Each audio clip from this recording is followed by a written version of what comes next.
Good evening. We'd like to call to order the July 8th Planning and Zoning Commission meeting. Can we have a pledge of allegiance?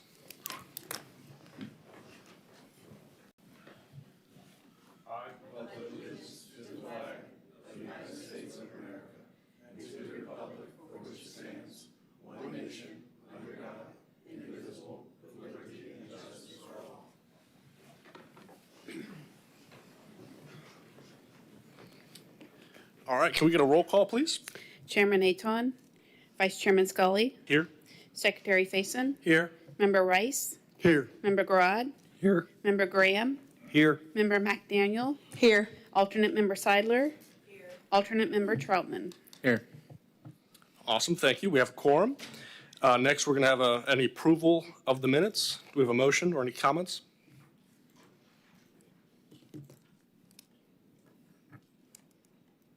Any motion? Okay, Member Troutman? I'll make a motion to approve the minutes as written. All right, we have a motion. Member Faison? I second. All right, we have a motion and a second. Roll call? Secretary Faison, Yes. Member Rice, Yes. Member Graham, Yes. Member McDaniel, Yes. Member Troutman, Yes. Vice Chairman Scully, Yes. Member Garrod. Yes. Thank you. Now we're going to move over to the quasi-judicial with the attorney. Thank you. During the public hearing portion of the meeting, anyone wishing to speak on a quasi-judicial item must complete and sign the speaker card along with the corresponding oath on the card. The cards are located in the table in the front of chambers. City staff will make the initial presentation, and then the applicant will present. Then a hearing will be open for public comments, and those who wish to make public comments on an item will speak third. The applicant may make a brief rebuttal if they desire. Witnesses may be cross-examined, and all photographs, sketches, or documents for the hearing must be submitted to the city clerk and will be retained by the city. Members, please disclose any ex parte communications or site visits at this time.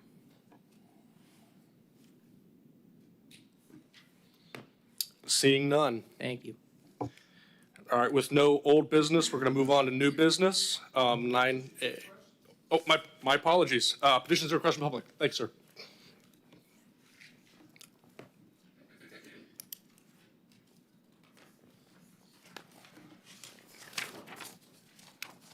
Thank you for being here. Thank you for volunteering your time. Is that good? Okay, hello. Stan Johnson. Well, you know who I am.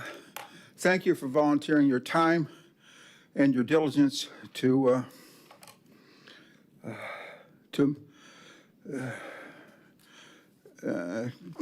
work on truthfulness and proper decisions because the city's got many decisions to be made. And yesterday I sent you an email. I gave it to the clerk over here, and it's dated yesterday. And that's what I want to present to you briefly. Don't have much time. So you may be able to have time to ask some questions. So what this is about is I sent an email to Chief of Police Tyler Wright, and I said that the former police officer, Chief of Police, would not let me send criminal acts of the city through him, and I can't. And the state attorney said, "Well, we can't accept them from you. We have to have them through the police." So I'm appealing to him to send some crimes that the city has done to the state attorney. And what is illegal for is, you've seen this before, spraying sewage on people. Now that's what I'm saying is that's illegal, because if I do it to my neighbor and I knowingly do it, it's illegal to do that. Number two is that you've heard me say water flows downhill. Well, the city of Titusville has built a number of dams, and they've done it by this study right here. It's called the Freshwater Management Study by DRMP. So I challenge anybody to get a professional engineer who will say that this is okay, what they're doing, what the city is doing, because they built a number of other dams. They don't have compensatory storage. They don't survey what they're flooding and so forth. They're illegal. So this document, 1985, is illegal. The second document I have is city's stormwater master plan. And I'm bringing it because there's been a number of false reports on sustainability filed by Eddie Galindo, Lily Galileo, and so forth. And these, and they say certain things like, here's what this says. It says that I'm going to ask for another minute. The city of Titusville has not, I'm trying to say is that, I'm trying to say that, oh my goodness. I asked for another minute. Maybe I can't get it. I don't know. I say we give him one more minute. One more minute? Okay. 1 minute. What it is, it says that the culverts under I-95 are undersized, and they need to be removed and enlarged. They say also, this document also says that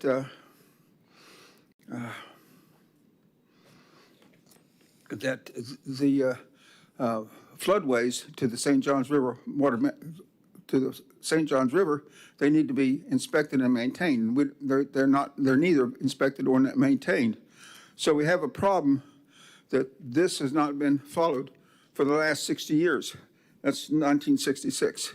So for 60 years, the city has failed to inspect and maintain floodways and ditches as required on page 7-2 of this document. On 7-3, it says the first thing you should do is take care of the outlet. They don't do it. So if there's any questions, I'm here for any question. I'm sorry I'm out of breath. I had to wait for a train. Thank you. Thank you. Thank you. No questions? Okay. Any other petitions or requests from the public? Seeing none, we're going to move into old business. With no old business, we're moving to new business. Eddie? Thank you, Vice Chair. This is item 9A, beginning on page 8 of 199 of tonight's packet. Small scale amendment number 1, 2026 Canaveral Avenue. The applicant is requesting a small scale comprehensive plan amendment, SSA, with rezoning on approximately 6,970 plus or minus square feet of land located on Canaveral Avenue, north of Palmetto Street and south of Pine Street for the construction of a duplex building. The request intends to change the future land use designation from medium-density residential to high-density residential and rezone the property from the single-family high-density R1C to multifamily high-density residential R3 to support the intended multifamily use. The property is part of the Titusville plat, which is Plat Book 1, page 8, and is currently vacant. On page 12 is the staff analysis, and I'll read that. The purpose of the land use amendment and rezoning is to construct a duplex on an existing vacant lot.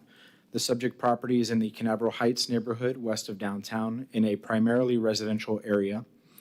The surrounding properties are designated with the single-family high-density R1C zoning district and medium-density residential future land use. However, the zoning in the larger area, generally bounded by Pine Street to the north, Palmetto Street to the south, South Grannis Avenue to the west, and the FEC Railroad to the east, can be described as a mix of R1C and multifamily high-density R3 zoning, and a mix of medium-density residential and high-density residential future land use designations. The property is approximately 6,970 square feet or 0.16 acres in size. The current R1C zoning district permits single-family dwellings at a density of 6.7 dwelling units per acre, which yields one residential dwelling on the property. The requested multifamily high-density R3 zoning district and high-density residential future land use designation permit a maximum density of 15 dwelling units per acre, which yields 2 residential dwellings on the property. The current R1C zoning district is consistent with the current medium-density residential future land use designation. The proposed R3 zoning district is consistent with the proposed high-density residential future land use designation. And that map beneath that paragraph shows the surrounding zoning and the future land use designations. The future land use designations being the colors and the zoning districts being the lettered labels.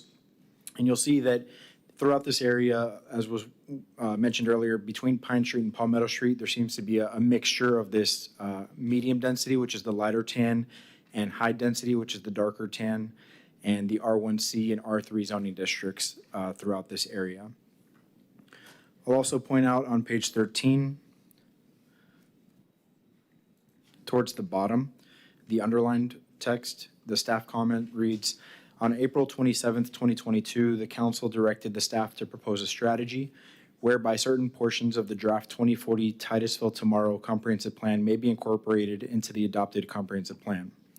The city's consultant held a public engagement meeting on February 4th, 2023, and presented draft goals, objectives, and policies to the future land use, transportation, and housing elements of the comprehensive plan. The amendments included an expansion of the urban mixed-use land use category into the subject neighborhood. In various subsequent community and city council meetings between 2023 and 2025, the consultant identified missing middle type housing as appropriate in the area.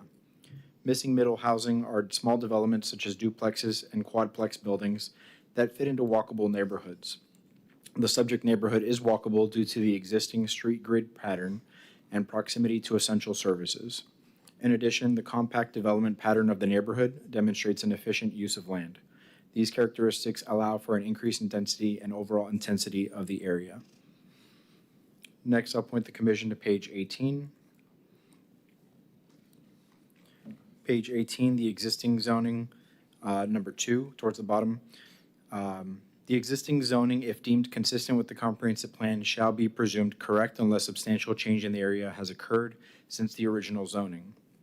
And the staff comment reads for that criterion, the property, all abutting properties, and the surrounding zonings currently designated with R3 zoning and high-density residential future land use were assigned to their current designations in 1993 as part of the implementation of the 1988 comprehensive plan adoption and have remained unchanged.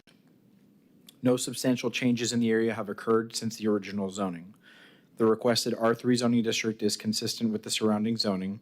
However, in various community and city council meetings between 2023 and 2025, the consultant identified missing middle type housing as appropriate in the area. Missing middle housing are small developments such as duplexes and quadplexes that fit into the walkable neighborhood. The city council directed the staff to identify opportunities to remove barriers to development and redevelopment, especially related to small lots, and the need for housing that is more affordable. The rezoning request in the subject neighborhood meets the city council's directives. And last, on page 20, item number 7, substantial reasons why the property cannot be used in the existing zoning district. The existing zoning on the property would allow a maximum of 1 single-family residence. The property is currently vacant. There are no substantial reasons why the property cannot be used within the existing zoning. And with that, I will close and take any questions. Thank you. Thank you, Eddie. Member Troutman?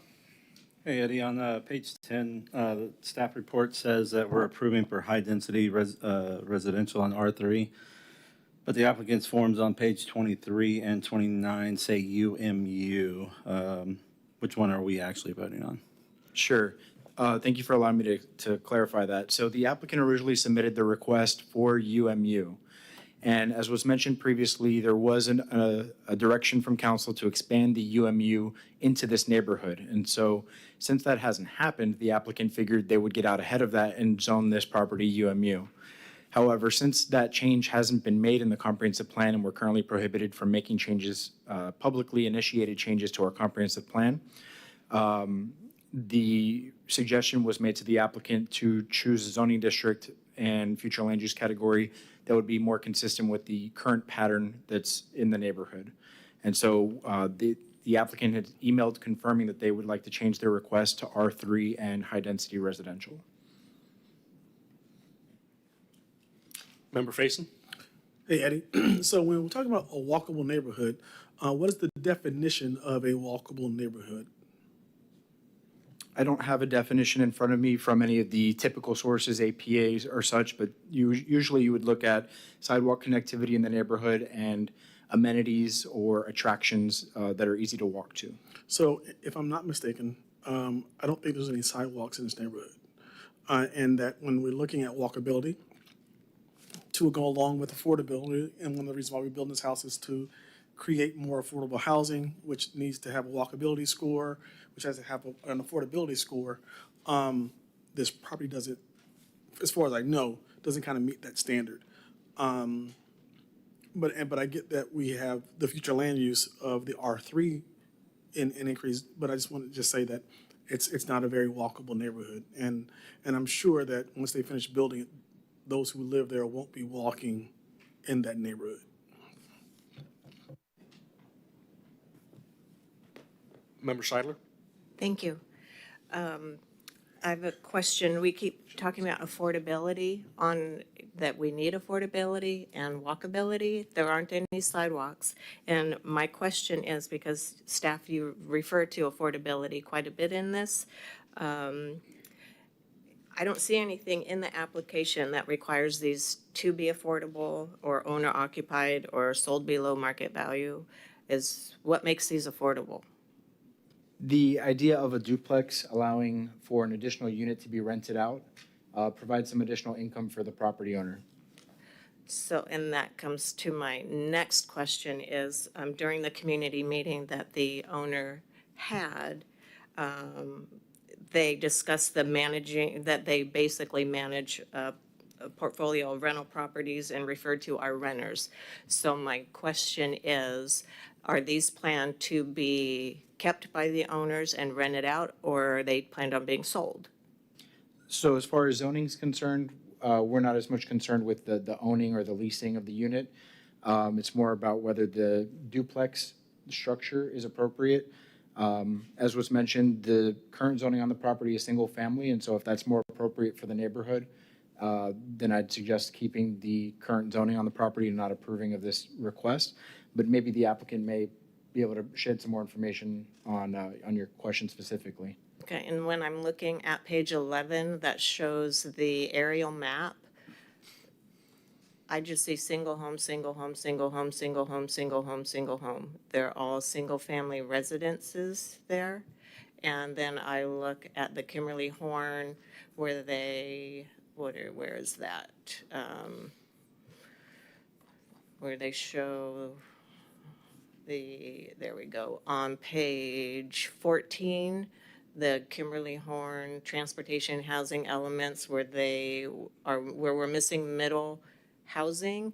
And I look at their map here and I see on the far left, there's detached single-family houses, which this lot predominantly falls into. And then there's another section of all of this middle housing, and then it goes back into the mid-high rise. So as I'm looking at the aerial map, I see the single family where it is there.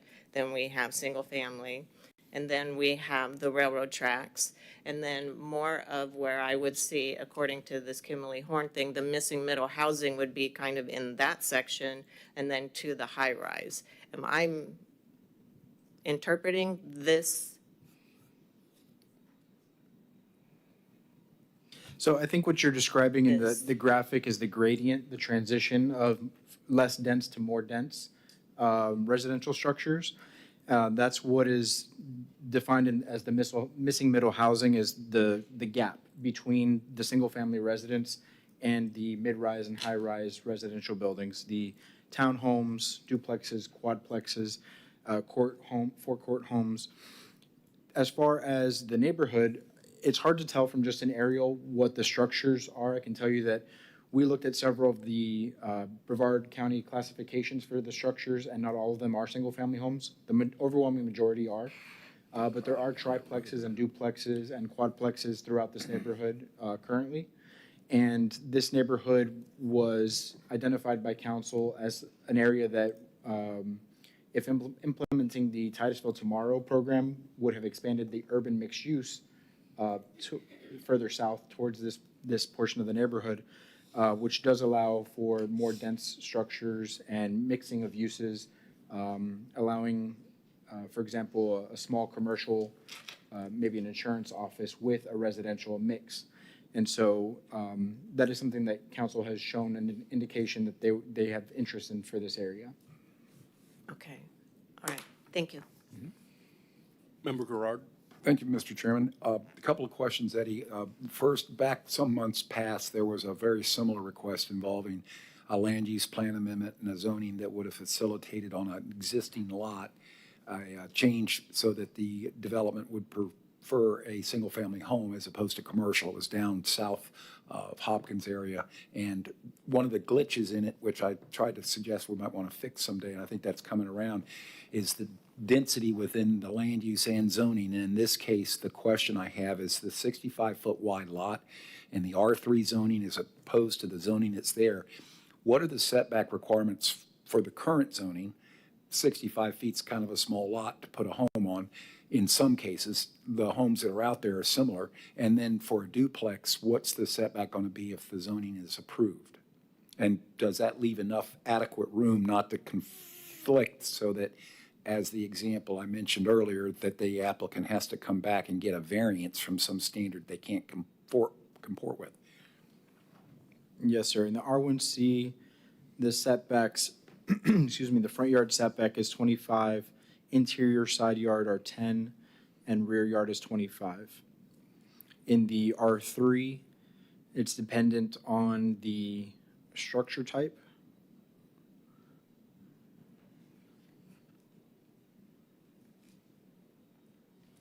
No, I'm sorry.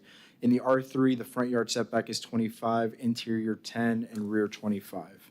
So the remaining lot would be 45 feet in width, which should put two units that would be duplexes typically pretty skinny at 20 feet wide. And that would envision to me are duplexes by a use the same as a townhouse by design. A duplex townhouse, 2 stories, would be more appropriate with 20-foot wide units as opposed to a 1 footprint for 1 duplex. Do you know if the applicant went, they here? Because those may be questions for him if they haven't discussed it with you. Yep. Okay, I'll ask them. But you answer my question on the setback. Thank you. Member Rice? What's really happening here, the reason why you're recommending R3 is because the lot is so small, that's the only way they can get 2 units on there for a duplex. Otherwise, you'd be submitting for an R2 if they could get to the 2 units, but the lot's just too small, That's correct. The R2 would not provide enough density for the 2 units. even for the 2. And the applicant originally requested the UMU, the urban mixed use, which also has a maximum density of 15 dwelling units per acre. However, in this, between Pine and Palmetto Street, there are no other properties zoned to UMU, so it could be seen as inconsistent. So I'm going to think outside the box a little bit. And I know in our code, there's a thing called accessory residential unit, okay, where a single-family home can have an accessory residential unit where someone else can live with the primary principal. Why does that not work instead of going through this process? That could work. That's not a question for the applicant, whether they intend to build accessory dwelling units or if they specifically wanted 2 similar-sized units. Okay. Is there a restriction with the accessory dwelling unit where there's a size limitation on the second unit? Is there in that code? Do you know? I believe there is, if you give me I just mean, a that second. that could have some bearing on it too. I think there's also a lot size, a lot limit size, 10,000 square foot for the lot. So accessory dwelling units are permitted in the current R1C zoning district with limitations. And the limitations include, there are quite a few, A through H. But looking for specifically for anything size related. If an accessory dwelling unit exceeds 20% of the entire floor area of the primary dwelling, then it shall be compatible in architectural style, color. The floor area of an ADU shall not exceed 35% of the entire floor area of the primary dwelling. So that's the limitation, is Okay. 35%. So And shall be a minimum they of couldn't be 300 equal. square feet and a maximum of 950 square feet. So there's a minimum, a maximum, and a percentage threshold. Okay, thank you. Member Gerard? Thank you again, Mr. Chairman. I forgot the second question I contacted staff earlier when reading the report about the history of this mosaic of zoning districts in that general area. The one map shows it pretty clearly. I think you referred to it in color gradients of gray or light brown and dark brown or tan and brown. And that struck me when I contacted staff to find out the history. Was this independent over time, collectively an area but independent request? And as the staff report shows, it wasn't. It was all because of a categorical change that occurred, which brings me to the question. When you mentioned the urban mixed-use zoning district has to wait until you can catch up because of statutory limitations taking place. But the objective from the Kimberly Horn study was to create that flexibility inside the neighborhood, as your report says, for walkability and the fact transitionally we need housing starts like that available. If the Kimberly Horn implementation occurs, as the city went through this process back in whatever year you said, 88 or 93, I forget which happened, but that was the city endeavored to change the area categorically. But they didn't get it all, and now filling it up is going to happen piecemealingly, one lot at a time. However, the question is, does the city intend to implement the same strategy it did whatever year it did categorical changes again for this area based on the study? In other words, is the city eventually going to come in and change the zoning in this area potentially to provide for this? The direction from council seems likely that yes. Okay, that's kind of where I thought that would go. Thank you. Any other questions for staff? Seeing none, is the applicant here?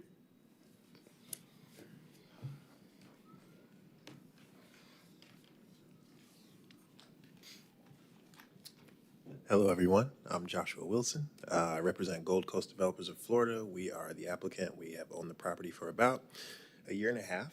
I want to thank Eddie for explaining what's going on and the write-up that we have in the report that you all received. We initially were waiting on the city's lead when it came to the UMU transition for the area, and we did not submit an application because of what was coming down the pipe.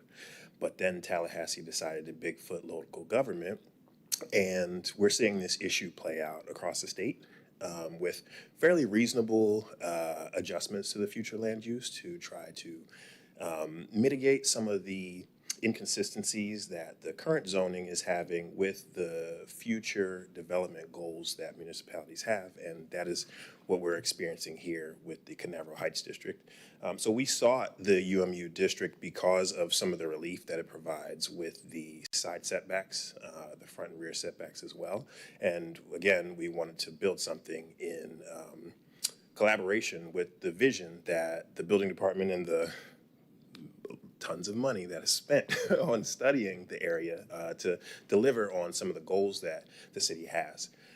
But unfortunately, as I said, that did not come to pass with the UMU district. And so in working with the building department, we figured that the R3, as you guys noticed, given that the lot density is very, very small, is what would allow us to get that second dwelling unit. And to Mr. Garrard? Yes, sir. Mr. Garrod's point about it being a little skinny for us to have a 20-foot wide per unit in terms of the duplex. We're actually building two of those off of Robbins Avenue, 470 and 480 South Robbins Avenue, 3-2 floor plan right now. And I want to say that's maybe a mile west of the current location that we're speaking of. To Miss Seidler's point with regards to when you look at the map and you see what is existing in the area, there is an R3 quadruplex to the southeast directly across the street, and that is where staff was able to recommend our ability to extend that zoning use across the street in order to gather the density that we sought to be able to build the duplex. So we have a plan that does satisfy the building code, that will, again, bring lights and life to the neighborhood. And we're attempting to continue to invest in an area where during the community meeting, I spoke with a pleasant young lady who pointed out that the only issue she had was the time of the community meeting being at 9 a.m. And to that I said, I will do better at scheduling things at a more accessible time for the community to be able to participate and provide feedback on the development goals that we have.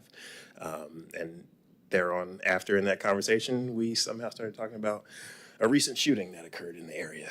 And I only mention that because we are attempting to be the change that we wish to see in the communities that we build in.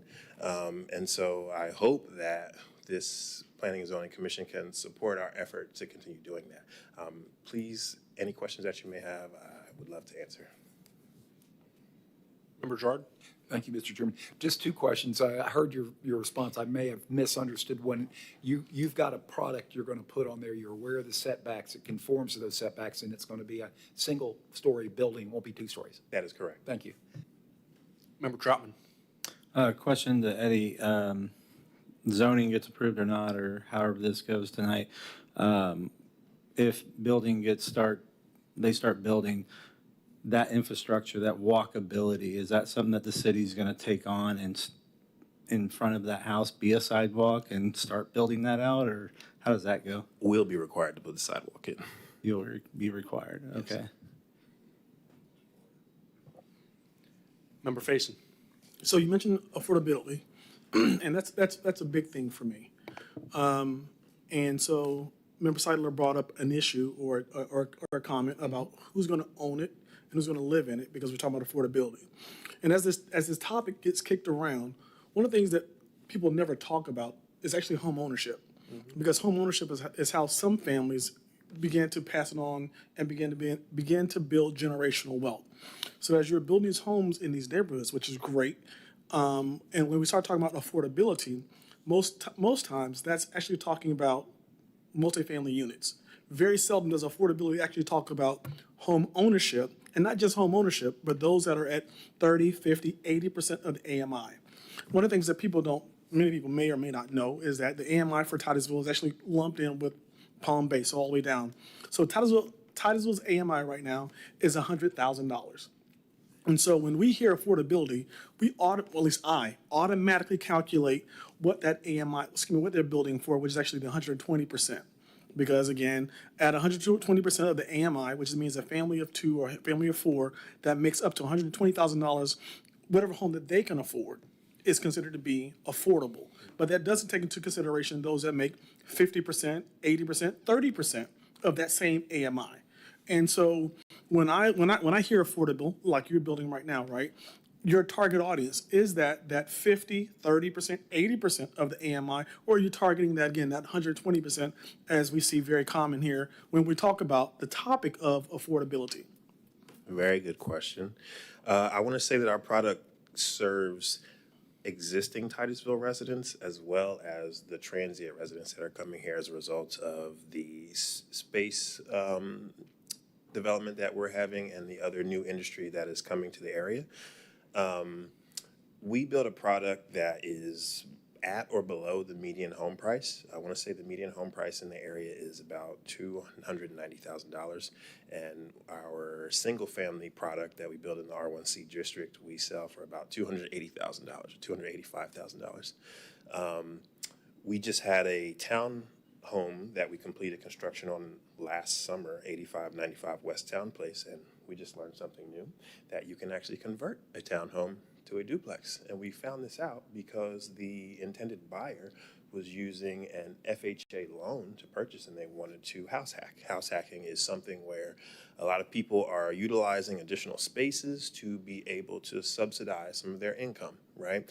And so this gentleman wanted to purchase the property using that single loan that was accessible to him as a first-time home buyer, and to be able to subsidize his living expense. And so that's one of the ways that we look at being able to provide a product that meets the needs of communities and allows them to, in a sense, trickle down some affordability options, right?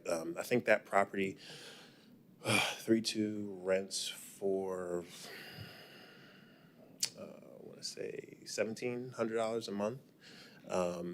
And as someone who has a mortgage on a property that just appraised for $500,000, that $1,700 goes a long way to that individual as a first-time home buyer being able to, establish wealth building for himself and his future family. And so we envision this product to be able to do the same.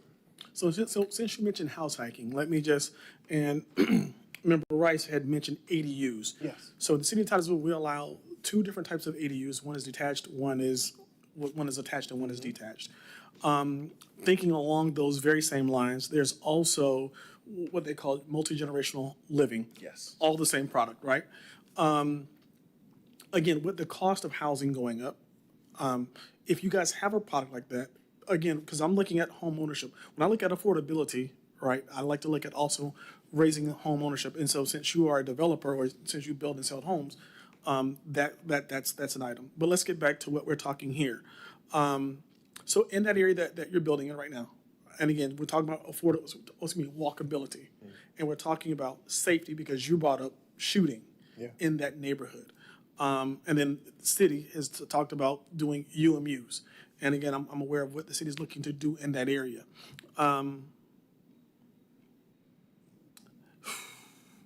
There is a mixed use there. So when the missing middle, I don't think when I take that neighborhood as a whole, there is no missing middle as a whole.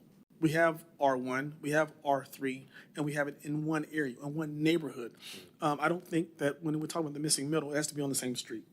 It doesn't have to be consecutively R1, R2, R3. It just has to be in that general area. And I think that as I look at this map, I do see R1, R1C, and R3 just hodgepodge. So I don't think that neighborhood is missing. I think that the missing middle is being addressed. That's it. I'm good. Thank you. Thank you. Any other questions for the applicant? Seeing none, thank you. Thank you, sir. Now we're going to have any public comments that submitted oath cards. I have a card for Tony Shiflow.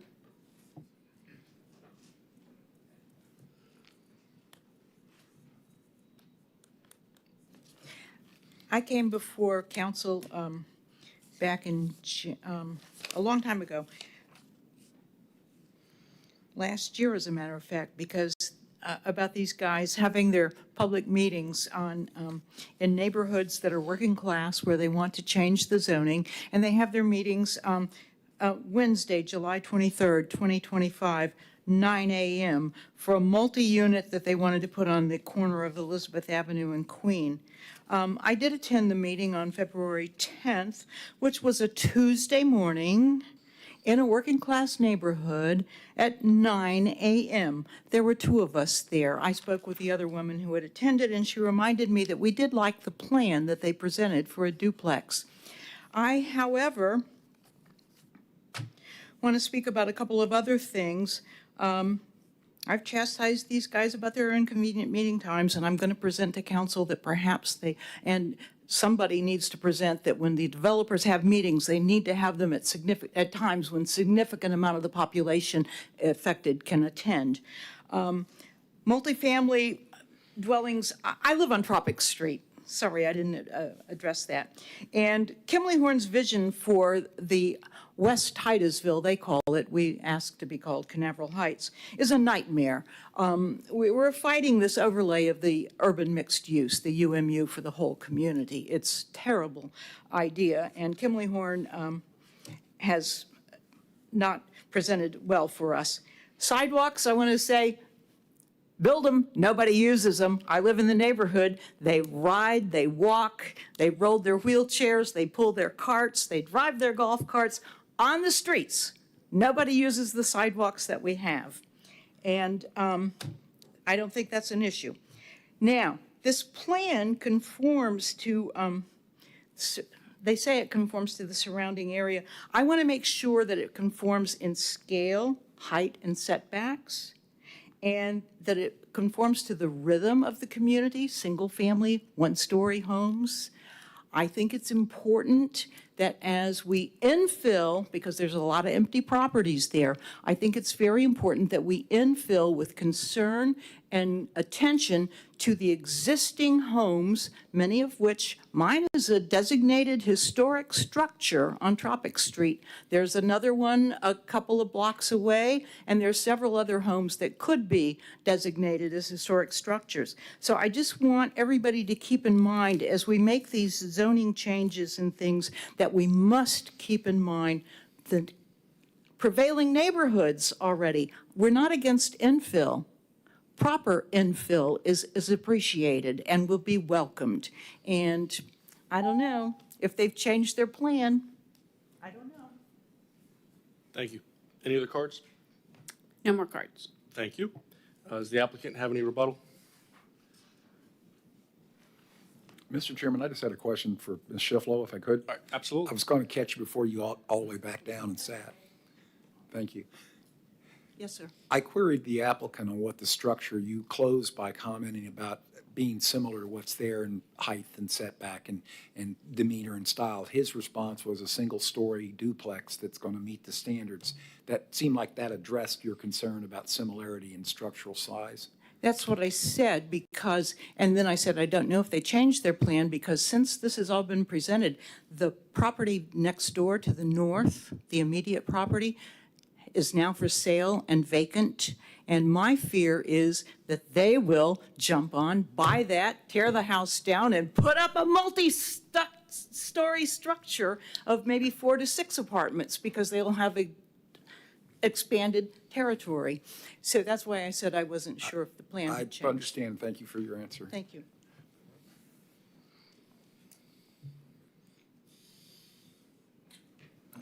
I want to thank you, Tony, for the words. We do not have any intentions of changing the plan or acquiring said property that was sold to the north, did you say? We try to do what we say we're going to do. We've been before you guys several times, and to date, we have a very strong track record on delivering on the promises that we make. And so we do not have any plans to change the structures. Yeah, and the product that we build does conform with the rhythm of the community. We're not doing, high rises we couldn't possibly. The lot constraints would not allow it. And I don't have that much money.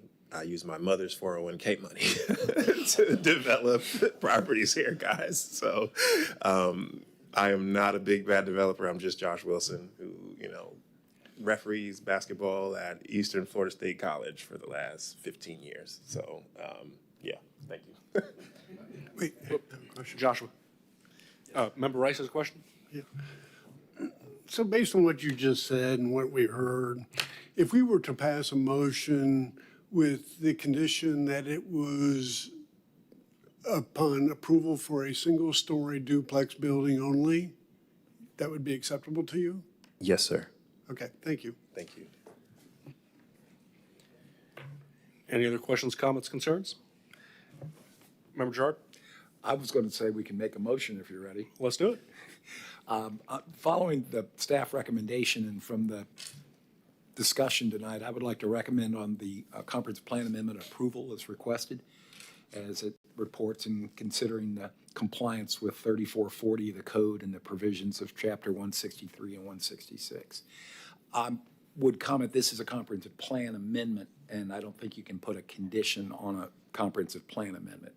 It's kind of a pure thing. I think you can with the zoning portion of the amendment. Would you clarify that? Sure. So this is a small-scale comprehensive plan amendment, and within this application, there are 2 ordinances. One is to process a change to the future land use map, which is the color on the map, to high-density residential, and the second is an ordinance changing the zoning district on the map. Typically, you can recommend a condition on that zoning ordinance.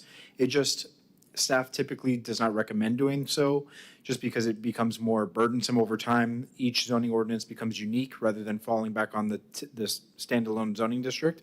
But if that's applicable to this scenario, then absolutely, you can make that recommendation. Member Rice? Well, it's like most zonings that I've done in the past have always had a binding development plan. Okay, they're usually bigger projects, but they're binding development plans. And the zoning is conditioned based on that binding development plan. So the president is there to do exactly that. This just doesn't have a site plan yet, but basically he has outlined what he wants to do, single-story duplex building. So what's the difference between stating the fact of what he wants versus having an actual binding development plan in front of me. This application did not include a binding development plan. Exactly. But so I can place a condition on what he says he's going to build to protect the interests of the people in the area that don't want multi-story building if they were to buy more land. That's correct. I believe we still have a motion on the floor, is that correct? Yes, sir. All right, we have a second from, all Second. right, Member Daniel? Thank you. All in favor? Can we have a roll call vote? Hold on, discussion. Oh, please, yep. Yep. Okay, so at this point here, I definitely wouldn't be in favor of putting a restriction on him, not even on him, but on this property to restrict, multi-story, when if in the future the UMU gets passed and other properties can then do multi-story. Or because at that point, other properties can then do multi-story. So I wouldn't be in favor of putting a restriction of no multi-story. If he gives his word and he already has another product that he's pointing to, we can go look at the other product that he's doing, and we have to go with that. I just wouldn't be in favor of, on this property at this time, putting this restriction, and then later on, another person comes in and they don't have that same restriction. Because Ms. Shipple is going to have the very same concern, and I echo your concern, right? But I don't want to put a restriction on one individual and then not on another. Because if so, we have to kind of keep the same momentum going, right? Everyone comes before us who asks to go from R1C3 to R3, keep the same momentum, right? That no, we don't allow, we don't recommend, right? And so I just would not want to go that route on this property at this time. Chairman, if I may, there's also an important point I think that needs to be made, which is that the R1C zoning district that currently applies to the property, as well as several of the surrounding property owners, or properties, that are in the similar R1C zoning district, the maximum building height for those is 35 feet. And so while the structures currently out there may be single story, they are entitled to go up to 35 feet. And so a homeowner could add floors to their home without a rezoning process. And you would be limiting just this particular property to 1 story, whereas the zoning district, even in today, without the request, if the request were not approved, the property owner could build a single story home up to 35 feet. Thank you. Member Gerard? Oh, as part of the discussion, I'm glad you brought that up. I was going to ask that question for the rezoning that follows this. But for the comprehensive plan, there is not a height limitation under the comprehensive plan's land use designation currently or in the change of land use. That's correct. Thank you. Member Rice? My only concern is that I've been doing development a long time, and I've seen developers come and say they're going to build something, even with a binding development plan, and down the road they want to change it all of a sudden, okay? And so you go to these community meetings and you present something to a community saying, this is what we're going to build, okay? And it passes and you get your zoning, you get this. And the reason why it's called binding development plan is so they can't change it. They have to go back through the process. When you don't put those restrictions, it's carte blanche. It's whatever the code says you're allowed to build is what you're allowed to build, period. Whether he changes his mind or not. Today, I think he does want to build exactly what he says he wants to build. But down the road, a year from now, if he hasn't built anything and he sells the property and the next guy says, oh, it's zoned R3, I'm gonna buy that property next door and build a high rise. Now, there's no protection. We took action on something for something that was sold to a community with no restrictions. That's why I make that argument. Would you then just, instead of putting a restriction, to go above 35 foot, just, he can't go above what's already allowed to be built? If I may again, Chairman, the building height in both the current R1C zoning and in the proposed R3 zoning, both zoning districts have a maximum building height of 35 feet. So as far as talking about very tall structures, both of those would be limited under the current zoning and in the proposed zoning. Thank you. Member Seidler? Yeah, so my understanding is basically, even if he wanted to, he has the right to build up to 35 feet. So whatever he says today, he can come in next week, the week after, or when he does file your plan, if you decide it's easier to build up an upper second story, he's allowed to within the current zoning. So for us to put limits on something that's currently allowed, regardless of what we say, I think he says he wants a one-story, but that might change because he's allowed two when he gets in there, and the property is little, it is narrow, and it is actually cheaper to build higher than it is wider. So he has every right to do that, and for us to bind him with this, we're putting limitations on something that there isn't a limitation on. We're creating one for him. That's my understanding. Am I reading this right? Member Jarrett? The feeling I have, and my recommendation for the motion was that this is a comprehensive plan amendment. I know that we tend to hear things in a combination, so the presentation about specificity of the type of structure was probably as unnecessary as my question about setbacks, because I was jumping the gun. The question everybody has about limiting this by some standard condition is appropriate on the zoning. It really isn't part of the comprehensive plan amendment. Perhaps what we could do is go through the comprehensive plan amendment and see where we are with the motion in the second, and then continue the discussion on the zoning, because I do have a couple of things I wanted to mention, as I just said, when we got to the rezoning application. So if I may, I think we ought to at least see where we are with the comprehensive plan amendment, and then we can further the discussion in the rezoning application. All right, so I believe we have a motion and a second on the table. Is that correct? All right, can we have a roll call, Lori? Member Garad, Yes? Vice Chairman Scully, Yes. Member Graham, Yes. Member McDaniel, Yes. Member Rice, Yes. Member Troutman, Yes. Secretary Faison. Yes. Thank you. Member Jarrett? Well, I guess in continuing the conversation, we'll now talk about the rezoning application.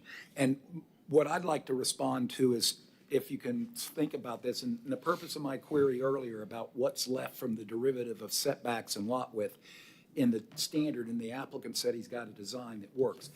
That was only because I didn't want to hear it become a variance request another month down the road, and that's why I brought up the historical reference I did, where the zoning district rules sometimes can be tight to the point where after you approve everything, you have to go get a variance, which I just don't particularly embrace. In this case, the applicant responded and said he's got that standard in consideration. He's already got a product to make it.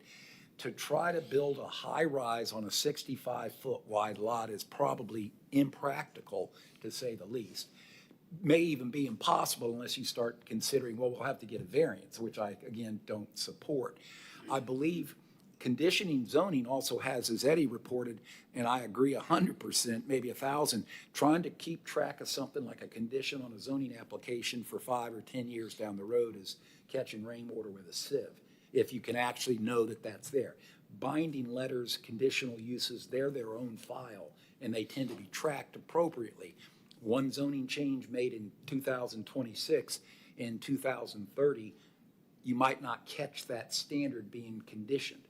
But another comment I make is, reverse this around. Imagine if the whole neighborhood built out with 35-foot high single-family homes, and this one lot's going to be a single-story home. It would in itself look disproportionate if everybody built 35-foot high homes, which can be done because the zoning allows that. So I understand your concern, and I think Ms. Schiffel is concerned, but it looks like because of that tight fit on a 65-foot lot, I think it's going to end up being built just exactly what's been reported it's going to be built, because it's kind of designing itself to meet that with those restrictions that are already there naturally, setbacks, front, rear, side. And of course, the height limitation, it can't be 36 feet, it can only be 35. Not that that's a two-story building, that's a pretty tall building. But, so I would like to, if I may, you want to read the rezoning in there, do we need to? Separate application, or has it already been read? Was your last motion specific to the future land use Just ordinance? this future land use. Okay, then we'll need an additional motion recommending approval of the zoning ordinance. So with that, I would like to make a recommendation to approve the rezoning application as requested and as staff's comments make in consideration of section 3440 of the comprehensive plan and the provisions of, I guess that's really the rezoning isn't applicable to that, but as I would recommend approval of the rezoning. All right, we have a motion. Do we have a second? Second. Thank you. Any other discussion? We're going to go to a roll call vote. Member Graham, No. Member Troutman, Yes. Secretary Faison, Yes. Member Rice, Yes. Vice Chairman Scully, Yes. Member Garad, Yes. Member McDaniel. Yes. Thank you. We're going to move into 9B then. Thank you, Vice Chair. Item 9B begins on page 54 of 199 of I'm tonight's sorry, agenda. Eddie, excuse me, real quickly. Yep. When will this be heard before council? Oh, I'm sorry. This will be heard by council on August 11th. Thank you. Item 9B, cell tower ordinance. Section 34-37 of the code allows the city council or a property owner or their authorized agent to request changes to the land development regulations. These changes may include additions, deletions, or revisions and must follow the same review process as a rezoning application. If a proposed change affects the comprehensive plan, it must also be processed as a comprehensive plan amendment. The city received an application to amend the land development regulations to allow transmission towers in the CC zoning district through a conditional use permit, CUP. Currently, transmission towers are only permitted with a CUP in industrial zoning districts, the M1, M2, M3, and PID districts. The applicant has identified a wireless coverage gap in an area of the city where no industrially zoned properties are available. Pursuant to Florida statutes, section 365, 172, 13B3, the applicant has contacted the city to discuss potential solutions to address the coverage deficiency and the limitations of the current regulations. Attached is the applicant's proposed ordinance. If city council is inclined to approve the ordinance, then staff will recommend certain performance conditions be added, including distances and screening. On page 56 is the draft ordinance, and I'll read the whereas clauses as they kind of give the background for this. Whereas the city of Titusville received an application from Vertex Development LLC to consider an amendment to the city's land development regulations to permit transmission towers in the community commercial CC zoning district with a conditional use permit. Whereas the city's land development regulations currently only permit transmission towers in the light industrial and warehousing M1, industrial M2, highway industrial infill M3, and planned industrial development PID zoning districts with a conditional use permit.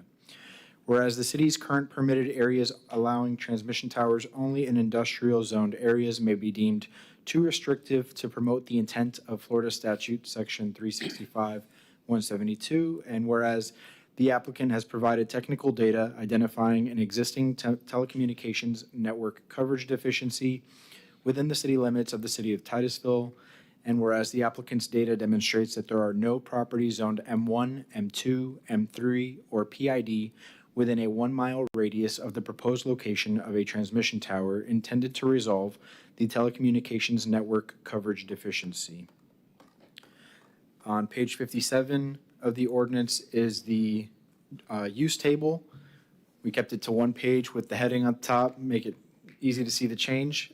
You'll see if you follow the CC zoning district, which is in a burnt orange color, follow that column down to the row for transmission towers. The addition of a C for conditional use permit has been added in this draft ordinance. On page 58, the use transmission tower has been amended again to add C in the CC zoning district in subsection A.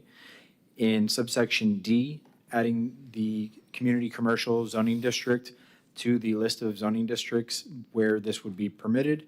And on the following page, on page 59, a new subsection G, which reads, transmission towers in the community commercial CC zoning district shall be located a minimum of 1 mile from the nearest transmission tower and must be located a minimum of 400 feet from a residential building.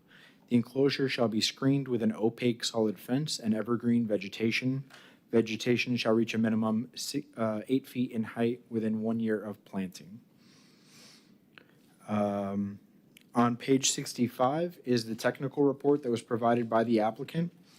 And if you scroll to the next page, sorry, keep going to page 67, this is the beginning of their exhibits showing where the coverage gap currently exists. It's generally located in the center of the city. The first page, page 67, is the existing Verizon coverage without the proposed sites. The following page is the Verizon coverage with the planned improvements.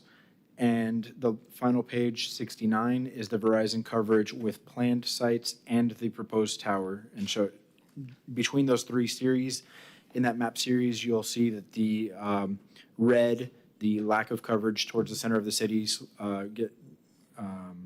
reduces in size and increases the coverage. With that, I will conclude unless there's any questions. Thank you. Member Gerard? Thank you, Mr. Chairman. Eddie, I had a couple of questions, and I saw the applicant provided a whole lot of information about Brevard County standards, or staff did. The report has inference of what the county standards are, what the city standards are.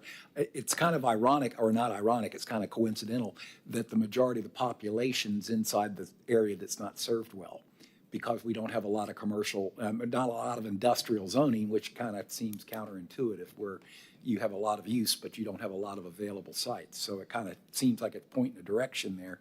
But what I was concerned with is really 3 points I have. I noticed on looking at Google Earth today that I was trying to find it, because when I read the report, it kind of inferred that there was a tower. It might have been being replaced, and I think I misread it, because when I started looking for the tower, although I did see a really tall, dark shadow cast by the 64 kV power line, transmission line that runs down Knox McRae, and I'm going to take a wag at the height of those 64 kV poles at probably 80 to 100 feet at least, may even be 120. So as your report shows, you're supposed to consider, is this structure needing to be reduced because of compatibility? It seems like a line of 100-foot concrete poles down Knox McRae set a height precedent in the area, in my opinion. And I wanted to clarify that the stealth type of things that the Brevard County has, the city doesn't really have those. You have some suggestive standards, I believe. They're not objective standards. You shall do this or you shall do that. How do you and staff approach that, dovetailing those suggestions that are in the code, such as landscaping and trying to minimize the impact that these supportive structures, boxes and equipment cabinets and fences with barbed wire on it, et cetera? How does the city code address those? So hiding the towers is likely not going to go very well, but what we do provide for in the draft ordinance is the screening of the mechanical equipment with the evergreen shrubs 8 feet in height. If there are if it's agreeable to the commission to require some type of, there are cell towers that look like giant trees. Some people like them, some people find them tacky, but it is a way to provide some stealth for the antenna rather than being one large tower. So if those types of recommendations are is something that you'd like to add to your recommendation tonight, you can do so. Thank you. Member Sheedler? Thank you, Chairman. How many community commercial parcels throughout the city then, if we do pass this, would be eligible to place a tower on? So I don't have that number, but we do have a spacing requirement in the draft ordinance of, 1 mile? On page 1 mile is what you did say. 59. Yes, ma'am. So on page 59, the added language would require a minimum distance of 1 mile. There are various properties zoned community commercial throughout the city, and this limitation would space them out. And has any other wireless carrier expressed this sort of lack of coverage? Or is it just Verizon at this time? Over the years, we have had other carriers. We've had a request for THOWs, I think they are, towers on wheels or something of that sort, as well as a permanent structure just west of downtown. So there have been other examples of coverage gaps. Coverage gaps. And then I do appreciate on page 75, it has a wonderful map that has all the mile circles around it. And as I'm looking at it, the proposed tower I am seeing is right by a school. Is it?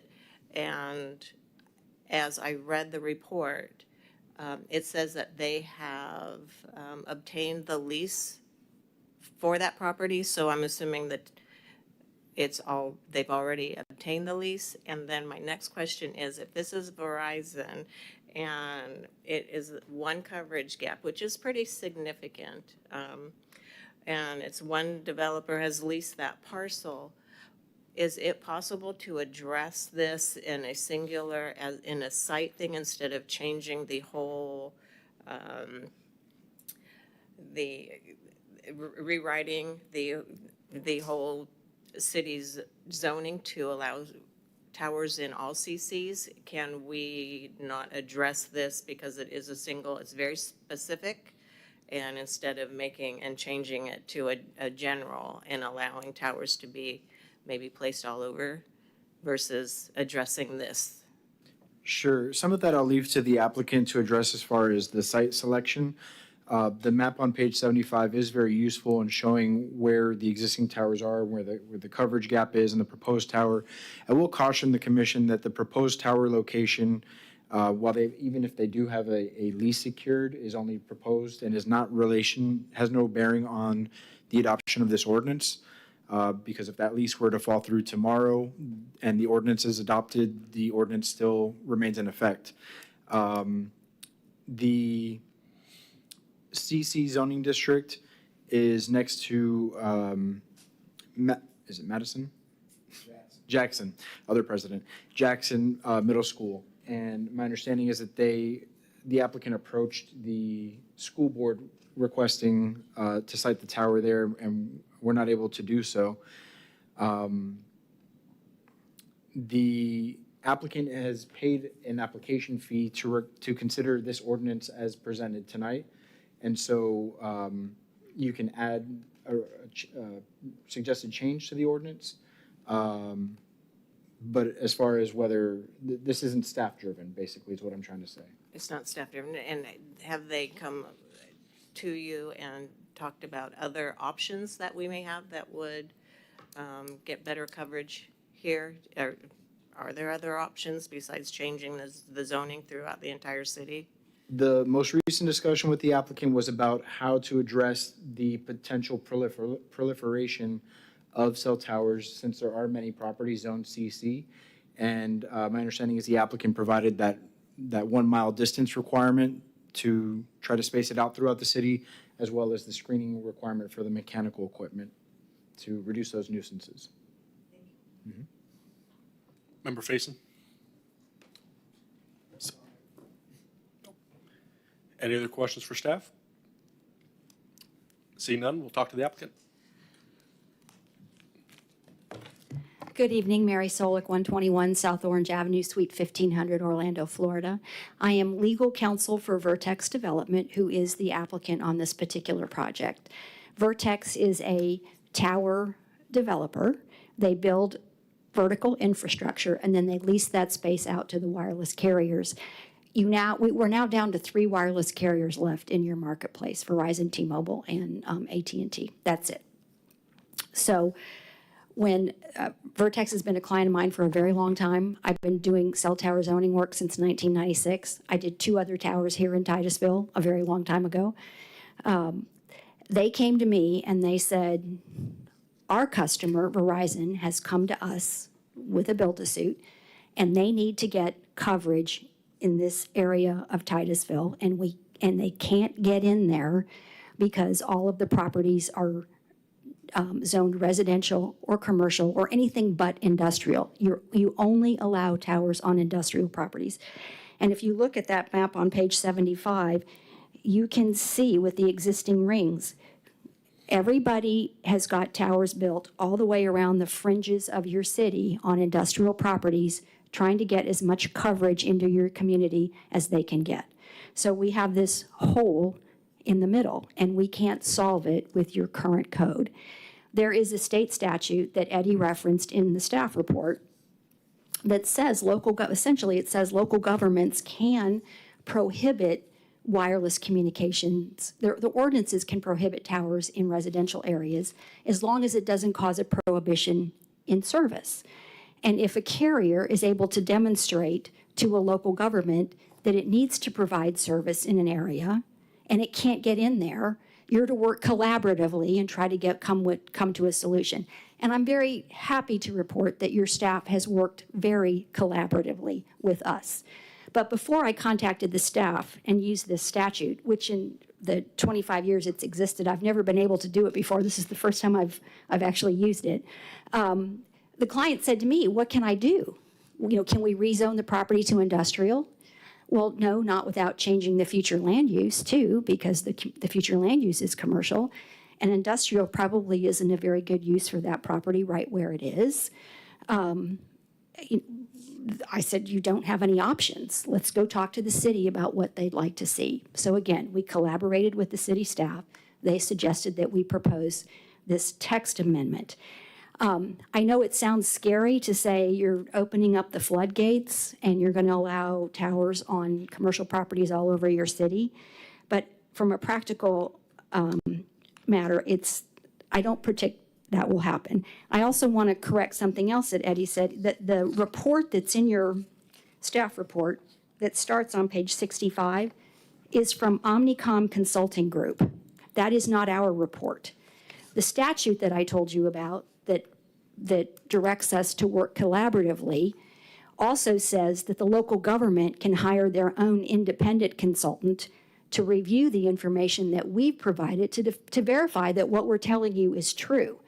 So that's what this Omnicom report is. And you can charge the applicant for that. So we got the bill, but the city hired Omnicom to take a look at what we had submitted and make a recommendation to the city before this ordinance was developed. So that's what that Omnicom report says. And the Omnicom report verifies that there is a coverage gap right in the middle of your city. The Omnicom report suggests that once it's built, once Verizon goes on it, the other two carriers will follow suit and co-locate their antenna on that tower. And then you probably won't see much more in Titusville. We'll get it covered. We just need this one site kind of in the middle.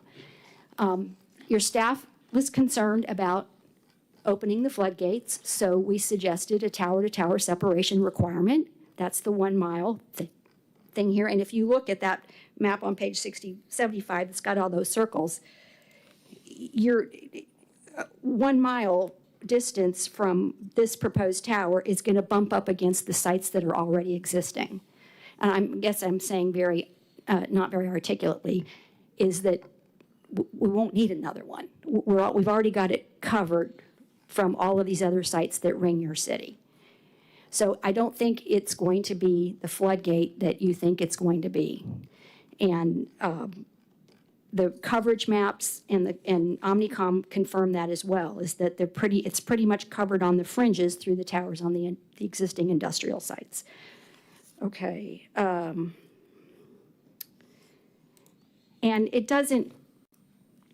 the cheapest, fastest way for a carrier to get on air is to hang antenna on an existing tower. If this tower does get built, and again, what you're considering tonight is just a text amendment. If that gets approved by the city commission, we still have to come back in and apply for a conditional use to put a tower on that property. We do have it leased, that my client secured. We wouldn't be doing this if we didn't have a lease secured on that property. So we'll have to come back before you in another public hearing for the conditional use where you will evaluate the application against the criteria you have in your code. The staff asked us for some more suggestions on how to address compatibility. We suggested landscaping around the tower. I do work all over the state of Florida. I don't think I've ever seen a code that doesn't require landscaping around the base of the tower. You don't require it on the sites you've already built. Easy. We do it all the time. And then you can do a residential separation. There's also state statute that addresses separation, and that the local government can maintain separations between towers and residential uses to the extent that they're necessary to address aesthetic impact. So when you add a 400-foot separation requirement from the base of the tower to an existing residential structure, you will eliminate a lot of other commercial properties in your city because they can't meet the separation requirement. This particular site is 5 acres, and because it's south of Knox-McCrae, it's behind a out parcel. We can meet the residential separation requirement from the structures to the north. We abut the school on the east. We did contact the school board. They did not want the tower on their property. So I think I've answered all your questions, addressed your questions. Member Faison? So I will say this, that I know someone who has Verizon that lives in the non-covered area, and they do have an issue. So I can speak to someone who has Verizon that they do have an issue that lives over in the Royal Oak community, and they're having cell issues, especially if they're indoors. So I do know that area does suffer from not having a cell tower. I was in the school parking lot tonight. I have T-Mobile. My bars went to nothing. Member Scheidler? So my question then still is, I realize we have a mile setback in the community commercial zoning. Is it possible to continue with this process on this specific site without changing the zoning and the allowability throughout the city on the CCs? Is it possible to work and change the zoning on one site? I can't change it to you only allow towers on industrial zoning. I can't change the zoning on the property to industrial because it doesn't match its future land use. And I can't imagine that there would be staff support for changing the future land use and the zoning to industrial in that location. Commercial is the correct future land use and zoning for that property. If there were another solution, just a property-specific solution, the staff and I were not smart enough to figure out what that was. Member Graham? Andy, my question is very similar to hers. You know, without changing all of CC to reflect this particular thing, I can't imagine there are going to be 30 or 40 cell towers that's going to go up. Can't they point out a specific CC property? Can they not do a couple of agreement with that or some kind of variance without changing the CC verbiage throughout the city? No. I mean, it's really a use limitation of the code. If your city were larger and if it weren't already covered on the outside through the industrial zone properties, I would understand the concern, but when you look at what's the coverage that's out there through the existing towers and what's left to cover, this will probably be the last tower you see. Any other questions for the applicant? Seeing none, thank you. Do you have any cards? Yes. Tony Shiflow?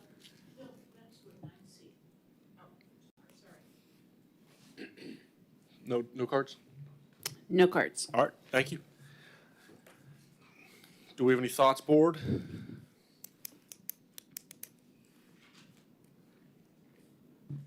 Member Rice? Just curious, because thinking of a way to do it. What if you came up with a new zoning category that only allowed certain I'm going to call semi-public, like FP&L, city gas, cell towers, things like that. Instead of blanketing the city with all the CCs, have a separate category that's allowed in this future land use category for conditional use that was for this purpose. That way, it's not opening the door to all CCs. Again, this doesn't open the door to all CCs because they also have to meet the limitation separating tower from tower. So there's at least a mile between towers. As far as creating a brand new zoning district just for utilities, that seems more of a burden. That would expand the use table, which is already quite large, with a brand new zoning district, which would only have utilities. This is a request that does not come up very frequently, so I would not suggest that that would solve this issue.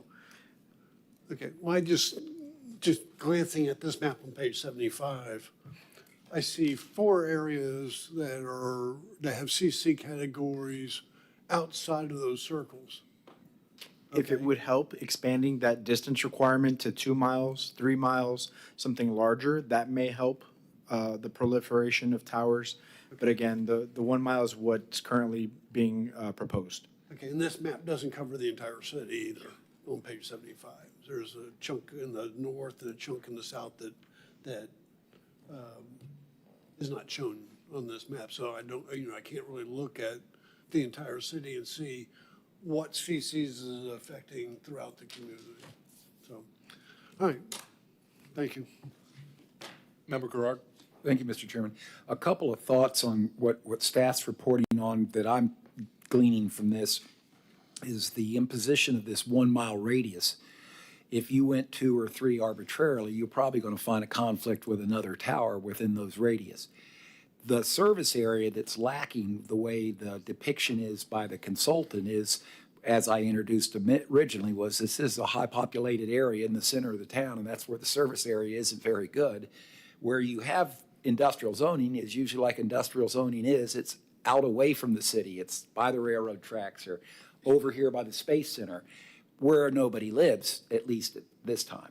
So two juxtaposition between serving the populace that lives in the area and not being intrusive, which I agree. And I think the comment that I have is the applicants imposed this conditional use. They didn't ask it to be a permitted use. So when you can't find every CG zoning that's there right now because we don't know where they are, conversely, if another application comes in, it has to come in through a conditional use on any other CG property, and then all those criteria the staff report has, compatibility, height limitations, stealthing, landscaping, or any other measure that's going to try to reduce the adverse impact a tower has on people, would be considered and might lead to not approving that conditional use on that particular piece of property. And that would assume you could find one within that 1 mile radius. A lot of criteria are working against just maybe being the fear it could happen many times. It maybe could happen, as the applicant says, if once, maybe not even that. And that's my comment to that concern, is that's what's nice about having the conditional use plugged into it, because you will look at every specific site independently for what its compatibility is. And I wanted to also add that the idea that at least my experience has, that have seen these cell towers when they try to put them in urban areas, this same issue is repeated throughout the state. And because of nature, people built subdivisions of homes, not industries and not commerce. We're a state of residencies. And the fact this happens gets treated differently. I actually had to become aware of it where I used to live in the city of Kissimmee. They've installed these 5G transmitters, receivers, whatever the broadcast is. Their transmissions antenna are on top of concrete poles. I'm going to say they might be 50 feet high. They're probably less. And they're numerous. They all the way down a major collector road where the residential people are, and they're in the right-of-way. When I said I looked into it, the city of Kissimmee rewrote their zoning district rules so they could actually embrace allowing these to be within the public rights-of-way that also allow the service provider to do it in a stealth manner. That doesn't appear to be the problem solution in this site, where you would put a lot of small, and I don't know if you've seen these things. They had a news comments a few months, maybe a year ago. A community was all upset because they came out one day and put the concrete pole in front of a resident home, and it wasn't liked by them, but the option was don't use cell phones, don't have cell phones, and that doesn't work too well either. Other stealth techniques I've seen used, I also saw them not work out, and that is they put the antenna array internal to the pole instead of an appurtenant that's attached to it. You see it looks like a triangulation of, I think it looks like egg cartons. But the internal attachment you can do, but it reduces the ability to transmission, and you can't put as many service providers on that. Usually it's limited to one. So where I, in fact, was a regulator at the time that created a stealth antenna that looked like a big gray pencil in the air, it didn't work out in the long term because they needed more service. So even that kind of stealth technology where if a gray pencil isn't obtrusive, I don't think it looks like a tree makes it less obtrusive too. I saw one of those recently, I think going to Melbourne. It's in the middle of nowhere and there's a 120-foot. I was thinking you could maybe condition it that it would be look like a pencil since it's near the school. You could have like a Ticonderoga pencil and the array look like an eraser or something. I'm just kidding, but thank you. I like that idea. Member Seidler. Thank you. I realize there's a 400-foot distance from residencies. What is the actual, I'm looking on page 76, and it shows, it has the blue star there. How far is that actually from the school property? It literally looks like it's in the parking lot. So I'll just say before the applicant that the CC zoned property does directly abut the school property. As far as where it's located on the site, I'd have to let the applicant. Yeah, how far is it from the school's property?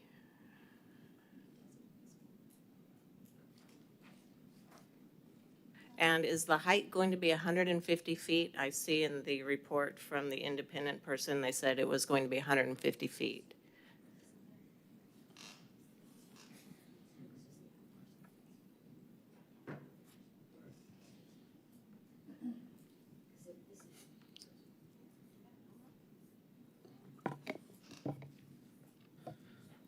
And I would say also on page 87, there's a minimum of 200 feet, section 9.89.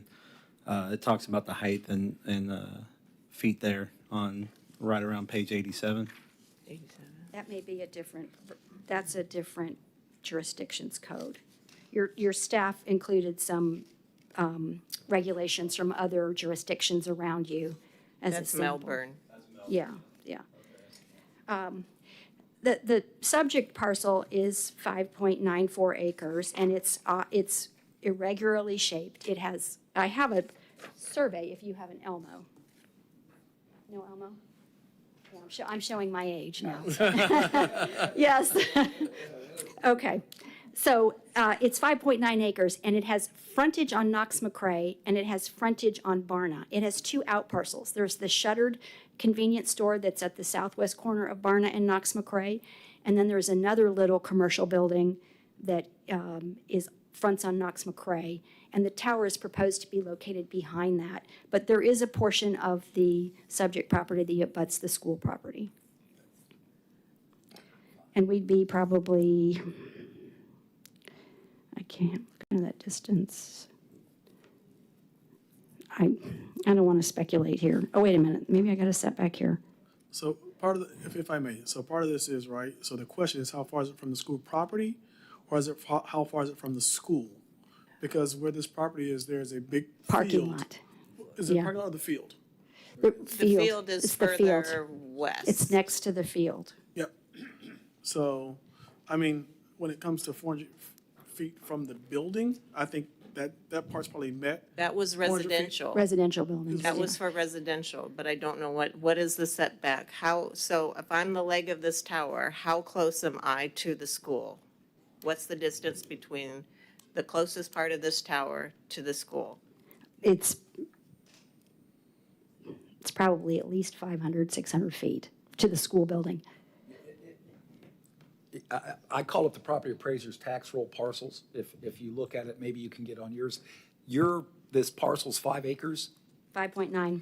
So the radius along Knox McRae of this parcel of land follows the convenience store's 583 feet of frontage along Knox McRae.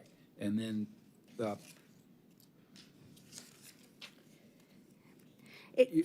the ditch that's there, if you know where the ditch is, Yes. the ditch runs east to west and then turns to kind of the north. It's 348 feet to the turn, and then you add another 190 feet, and you're still running, so you're 500 feet of square. If they put it in the middle, you'd have to be a pretty good way from the school itself. I don't know about the property boundary. You probably would only be 100, 200 feet from the property boundary. Are you going to put it in the middle of that parcel? No, it'll be behind we're proposing to put it behind Convenience the store? out parcel, not the one that's, Parcel 10. There's a nail salon right next door. it's behind the Yeah. nail salon. Yes, Okay. it's tucked in behind the nail salon. And share with me what your concern is, and maybe I can address that with some of our fall zone technology.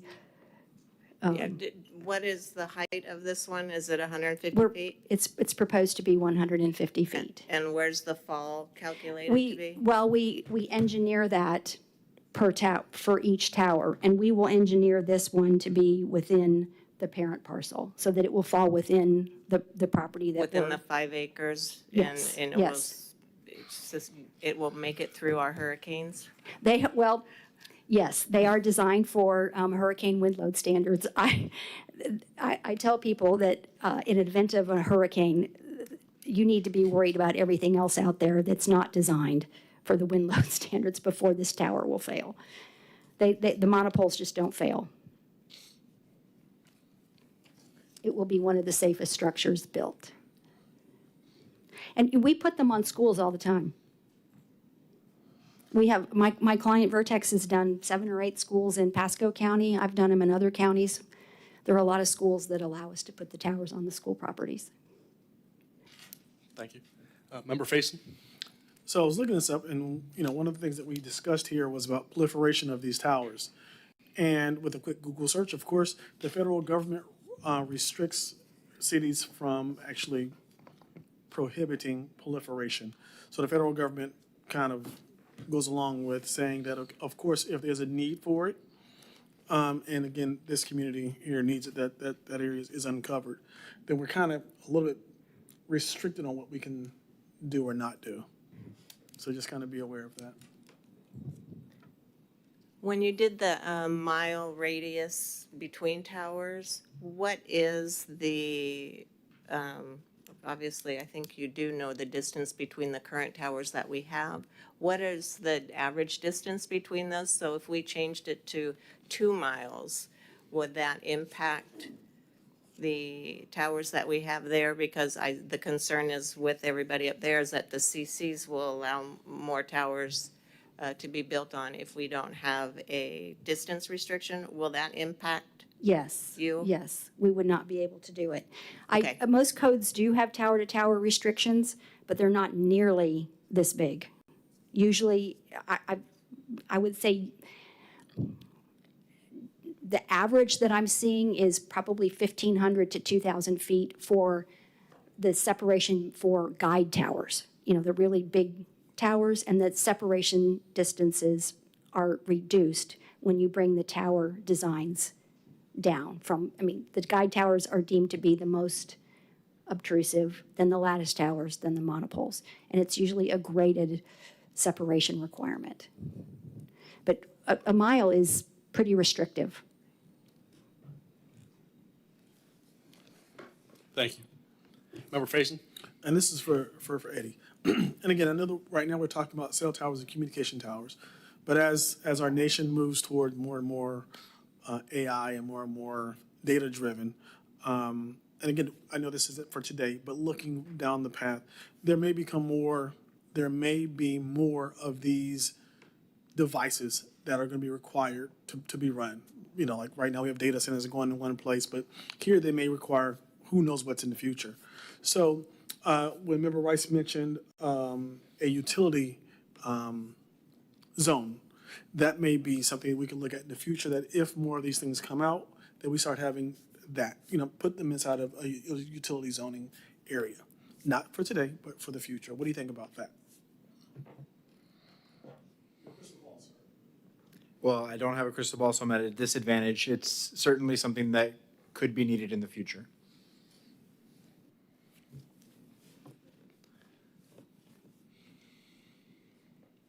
I just had one other thought, and I'm going to piggyback on something that Member Garrard had said earlier.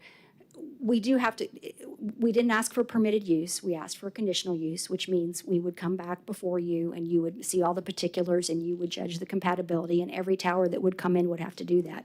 If you go the zoning route, a conditional use applies just to the use, and if that use ceases to exist, then the conditional use approval goes away.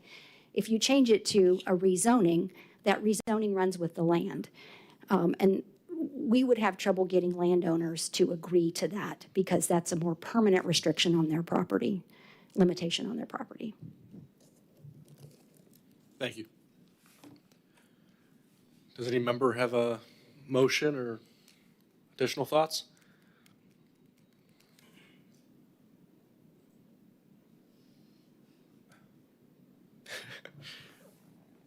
I guess it's my night for recommendations. Member Gerard?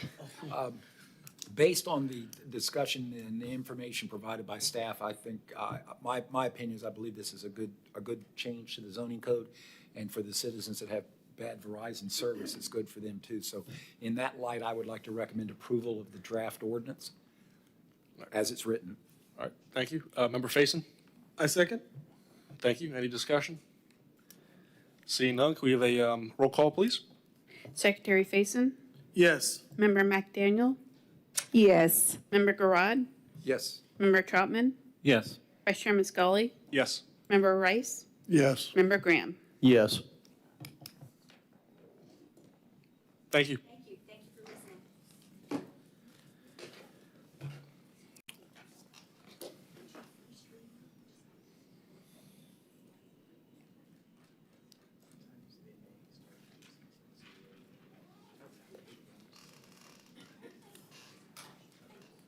All right, we're going to move on to 9C now. 9C, yes, sir, is the semi-annual report beginning on page 90 of 199. This is your January through June 2026 semi-annual report. If there's any changes to be made, please let us know. We do need to know if this will be presented as presented just the report, or if one of the members will be in attendance to present the report to council. Thank you. I nominate Mr. Garrard to present.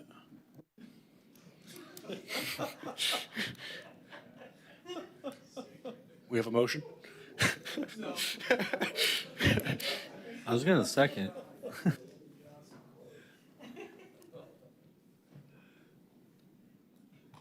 I think we're good with the report. Do we need a motion, a second on that? Vice Chair, I have a card on this My item. apologies. Tony Schiflo. Tony Schiflo, Tropic Street, also the owner of the historic Norwood House. I serve on the Historic Preservation Board, which is also an advisory board to City Council. I am a cheerleader for our advisory boards, and I'm just going to stand here and say, make the member present your report in person.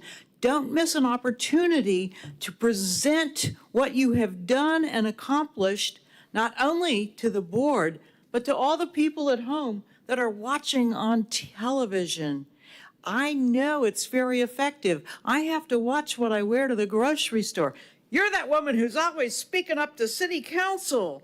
So it pays to have your advice and your accomplishments represented. I want to urge you, please have a member present your semi-annual report in person to the board and to the public. Thank you. Thank you. Any other cards? No more cards. Thank you. Any thoughts, board?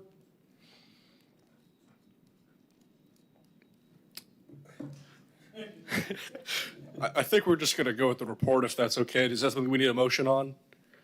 I think traditionally in the past, you have made a motion. Okay. Do we have a motion? I'll make a motion to send the report on to city council. All right, we have a motion. Member Graham? I'll second that. Thank you. We have a motion second. Roll call, please. Member McDaniel? Yes. Member Garad? Yes? Member Rice? Yes. Member Graham? Yes. Secretary Faison? Yes. Member Troutman? Yes. Vice Chairman Scully? Yes. Thank you. And now we're going to move on to 9D. Good evening, Christy Anderson, Senior Planner. This is a Comprehensive Plan Amendment number 1-2026, Future Land Use Map Amendment, and CPA number 2-2026, Comprehensive Plan Text Amendment for the Space Coast Innovation Park Phase 3 Transmittal Hearing. The applicant, Satya Madiwala, I apologize if I mispronounced that, on behalf of the Titusville Cocoa Airport Authority is requesting a comprehensive plan future land use map amendment with a corresponding text amendment for a property located south of Shepherd Drive, east of State Road 407, and west of Grissom Parkway to change the future land use designation from Planned Industrial Park, Industrial, Low-Density Residential, Conservation, and Commercial High-Intensity to Planned Industrial Park, and to also change the zoning districts from Planned Industrial Development, Industrial, Single-Family Medium Density, Open Space Recreation, and Community Commercial to the Planned Industrial Development with Master Plan. The existing and proposed zoning and land use maps are provided on page 193 and 194 of your packets.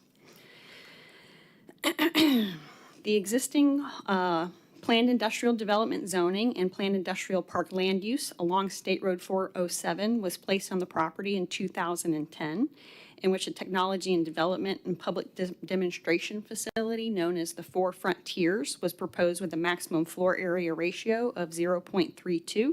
However, the project was never developed and the land has remained vacant.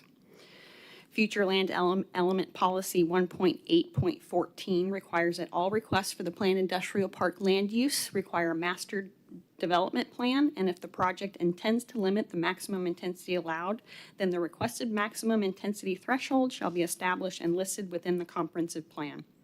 The applicant is proposing a text amendment to revise Policy 1.8.14 to remove the old Four Frontiers development and replace with a new master plan development known as Space Coast Innovation Phase 3. The proposed text amendment is provided on page 110 of your packets. The subject request proposes an approximately 350-acre planned industrial park, which includes approximately 205 acres of industrial development space. The master plan is provided on page 135 of your packets. The project is a proposed phased development. The planned industrial park land use allows a maximum floor area ratio of 1.5. The applicant is requesting a maximum intensity threshold of 0.23 floor area ratio, which will be used to determine concurrency and impact of the project. The property is within the city's urban service area and utilities are available to serve the property. The city's preliminary concurrency assessment was analyzed for Phase 1 at the full build-out potential and found adequate capacity. The full build-out of the proposed land use will require further planning to meet the needs of the phase master plan.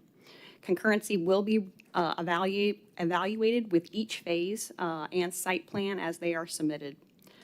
The master plan designates approximately 97.62 acres, this little over 27%, as open space, consisting of green belts, landscape buffers, and wetlands. The property contains two wetlands that are greater than 5 acres in size. The first is approximately 15.59 acres, and the second is a continuous 120-acre, approximately, wetland that is proposed as a conservation easement as part of the master plan development. The conservation easement equals approximately 41% of the total site area. According to the applicant's wetland mitigation strategy provided on page 141, any impacts to the wetlands from the proposed development will be addressed and offset. The assessment was completed using the Uniform Mitigation Assessment Method, known as UMAM, as a standardized tool required by the state of Florida. The results of the assessment indicated that the proposed development would exceed the state's no net loss requirement for wetlands, and the project is expected to maintain and improve overall wetland functions and environmental benefit compared to existing conditions. Any unavoidable damage or loss of wetland shall be mitigated pursuant to the city's Stormwater Management Technical Manual to ensure no loss of functional value. Although not included in the staff report, I would like to read the following comprehensive plan future land use element policy into the record.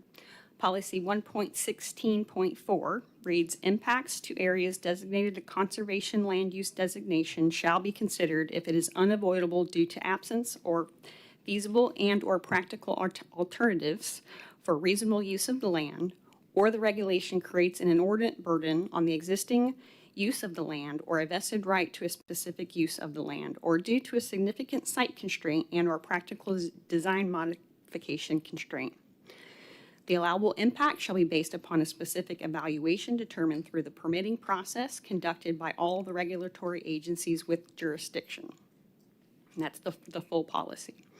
Impacts to wetlands will require permitting through the St. Johns River Water Management District and the Florida Department of Environmental Protection. Mitigation requirements will also be assessed within each phase and site plan of the development. The future land use map amendment and corresponding text amendment are legislative items and must be transmitted to the state's land planning agency for review. Adoption hearing for the comprehensive plan amendments and rezoning with master plan may be scheduled after the state review is complete, which is approximately 30 days.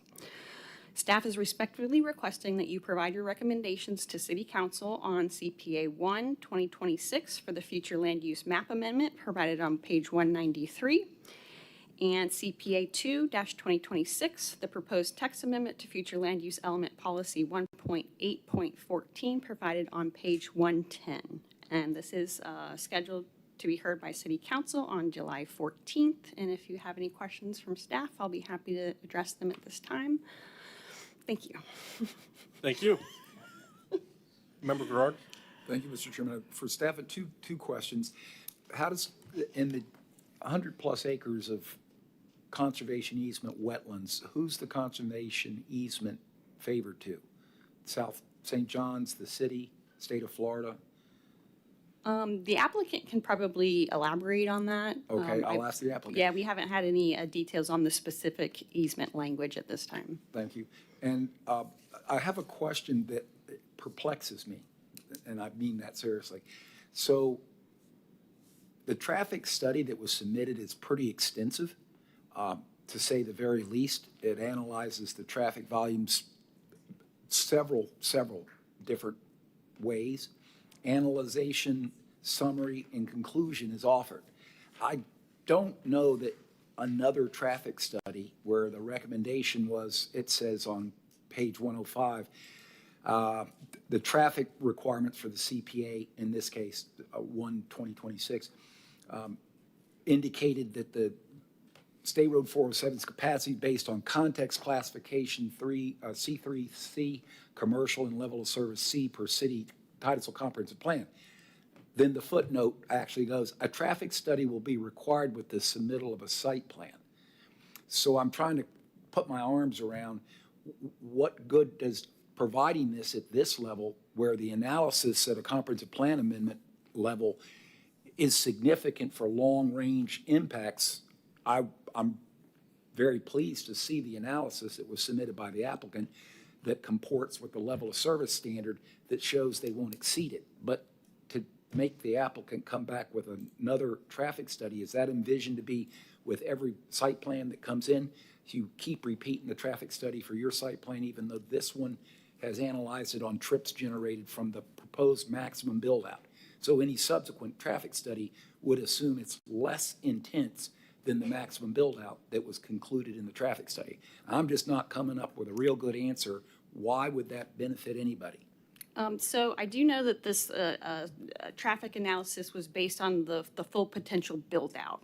And that was primarily addressed for the land use, as to where the traffic study that will be required with the associated site plan will analyze the actual specifics of the site and what will be constructed and all of the potential access points to each development phase.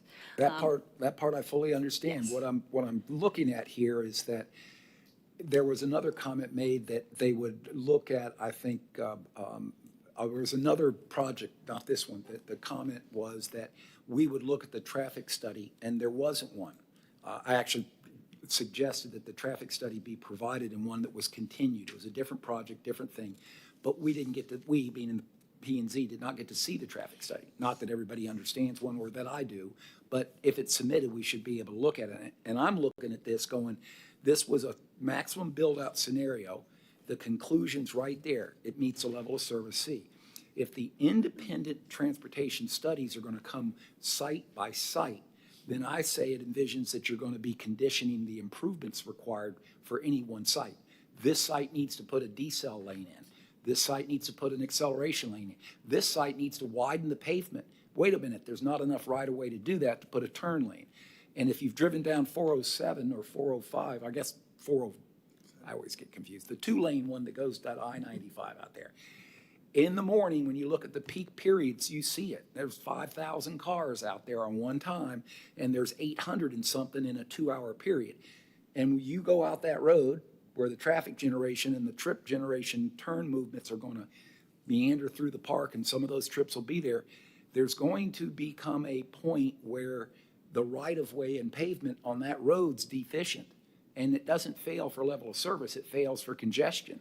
But one applicant comes in and they say, oh, well, we got it fixed, just go ahead and widen the pavement, make it a 4-lane divided section in that way, kind of like what they did the other direction of that same road, 407.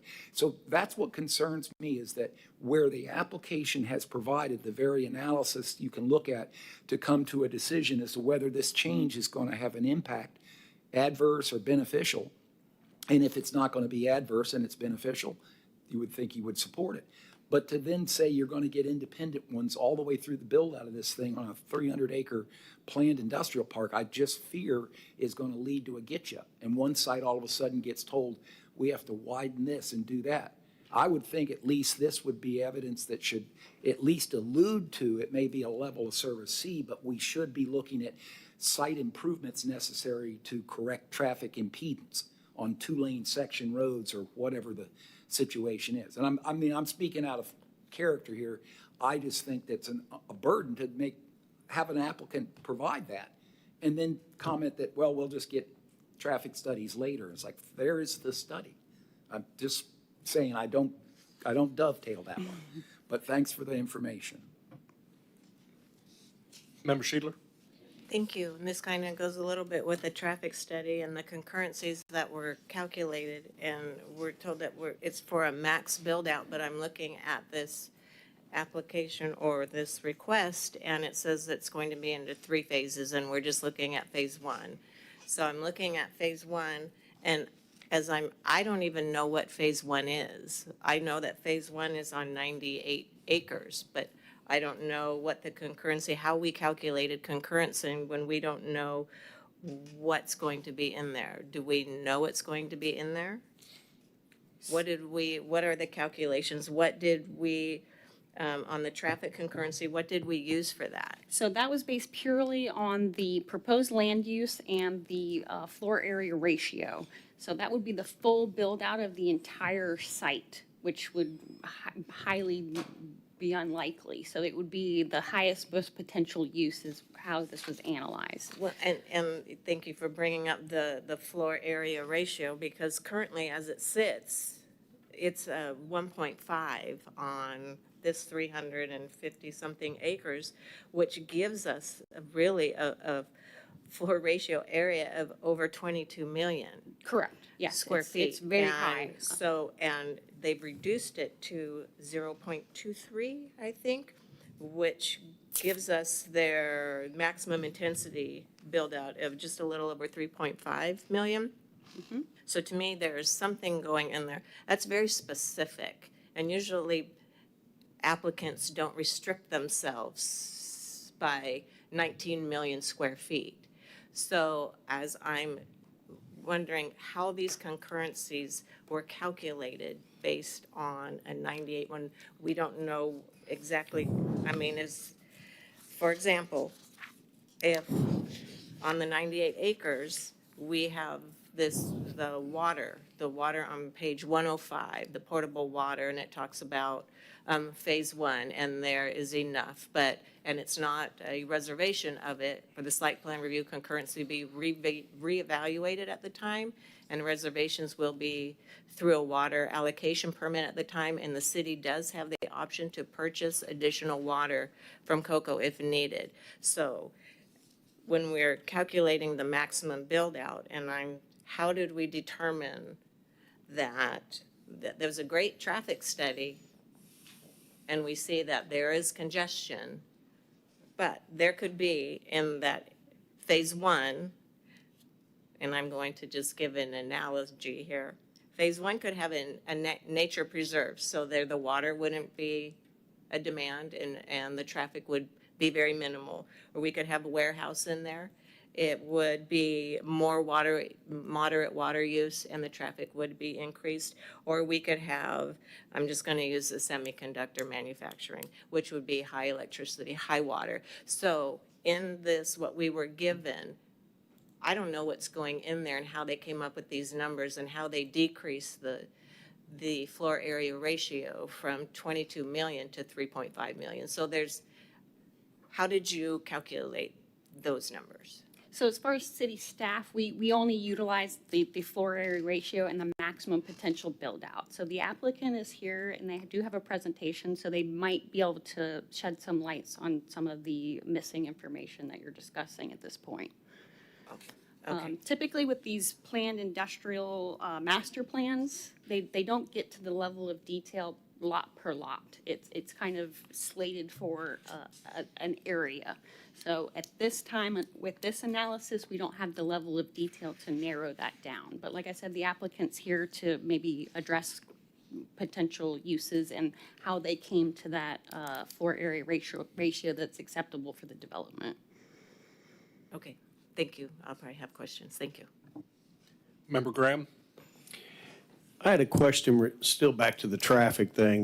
They used some database from, it looked like pretty recent data from last month or something similar to that. Has any considerations been made for, we're fixing to have a huge amount of increased traffic due to the apartment complex that's about a half mile away from there, all the increase in that? Was any of these thoughts, put into play of what the maximum supposed to be from them, included the maximum that is being proposed here?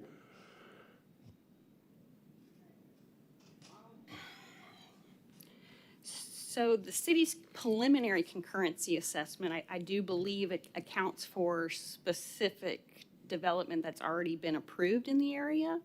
But I don't have that level of detail. Real quick, is your question about the traffic study or the concurrency analysis? It's still the traffic study. The Is traffic study is piggyback on going that? to analyze the volumes on the roadway, the capacity of the roadway, the turning movements. The preliminary concurrency assessment is going to evaluate on a big picture scale how much of our city utilities do we have, and how much need to be provided to this development, and do we have enough capacity in our water and our sewer services for those. So it sounds like your question is more about the traffic. It is. It's using data that we have or they had that's recent, but this apartment complex over there is fixing to open up, and it's pretty substantial, and it's going to increase the traffic immensely. So you don't really have new real-world data yet because it has not opened up. That's really one. And then how does this work with, obviously this is a DOT roadway, and do they get this particular data to make a a decision of whether or not it means that they need to increase that lane to 3 or 4 lanes, because, you know, like one of the other members mentioned earlier, it can be a nightmare on 407 first thing in the morning, especially at the end of the day, and this is just going to add to it. And then unfortunately, everybody in town thinks that the city of Titusville is responsible for State Road 407, which you're not.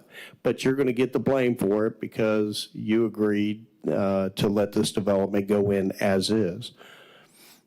Yes, sir. So because they are proposing an access onto State Road 407, they will be required to get an FDOT permit. And so FDOT will review the access and traffic. Any other questions for staff? Seeing none, we're going to hear from the applicant.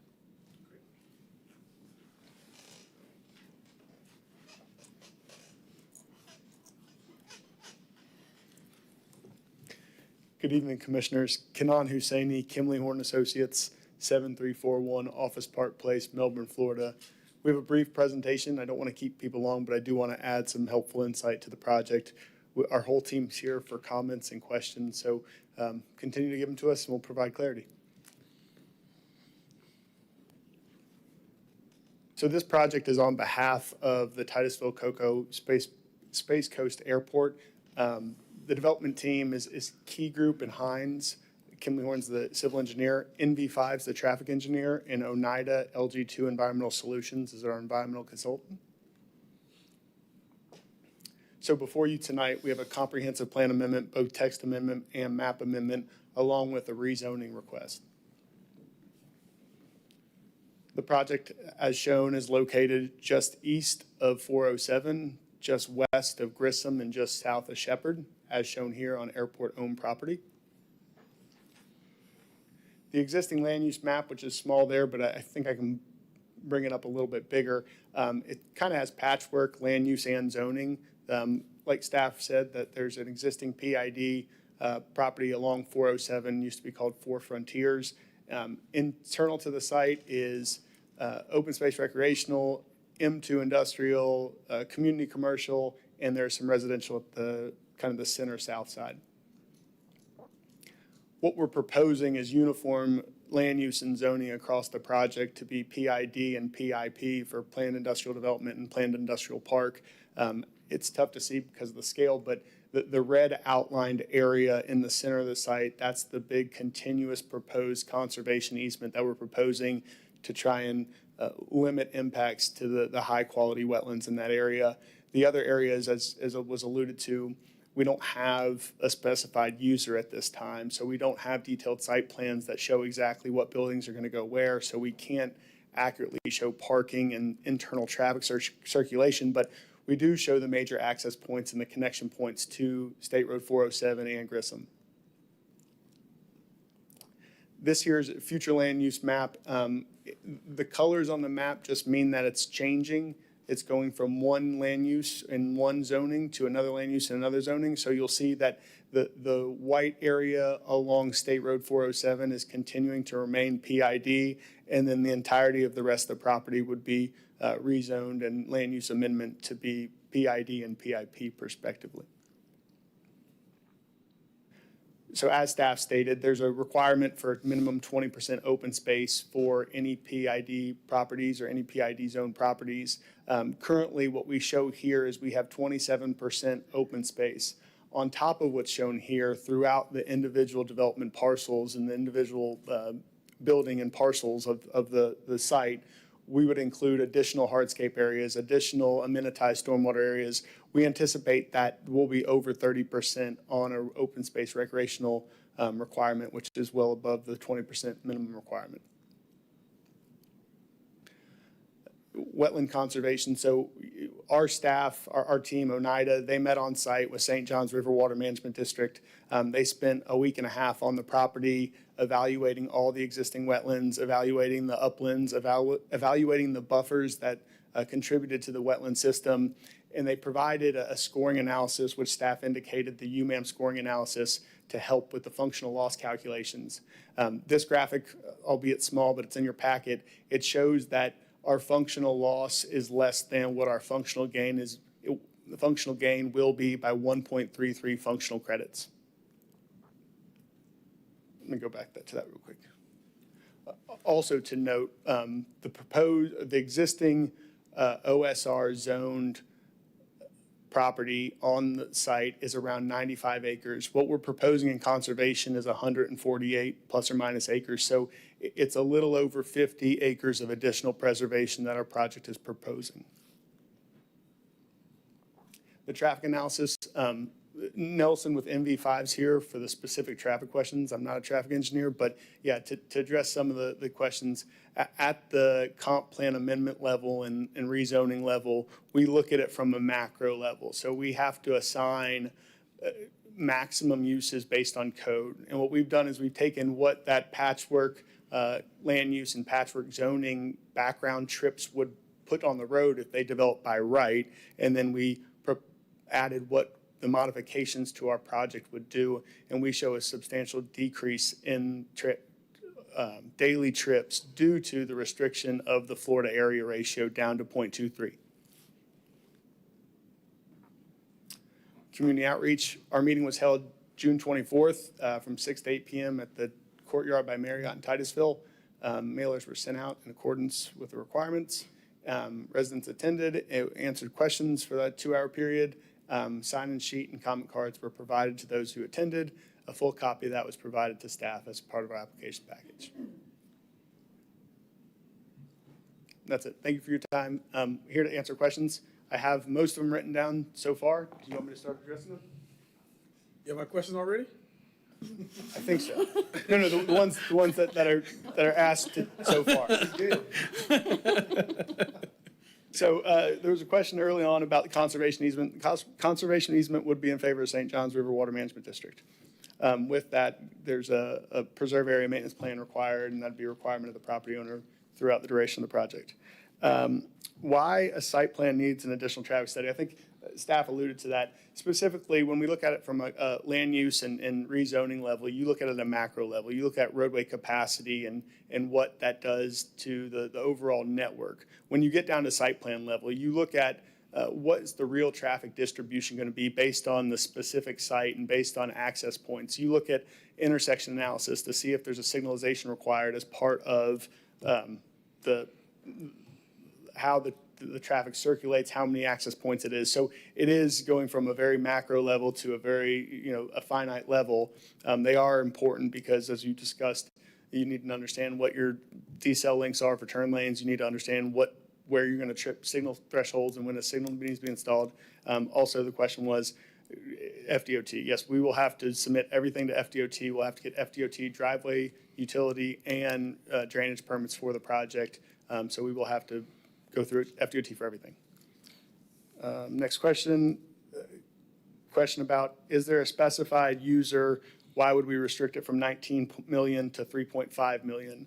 There is no specified user, but we do know that we've done some massing studies or some conceptual site plans, and we understand that we can't get more than 3.5 million square feet of industrial and maintain that 148 acres of conservation. So that's where we're willing to give up, not give up that intensity or give up that square footage, but based on what developable area is not in conservation, realistically, we could only get 3.5 million. That's probably more than what we can get, and we're willing to live with that.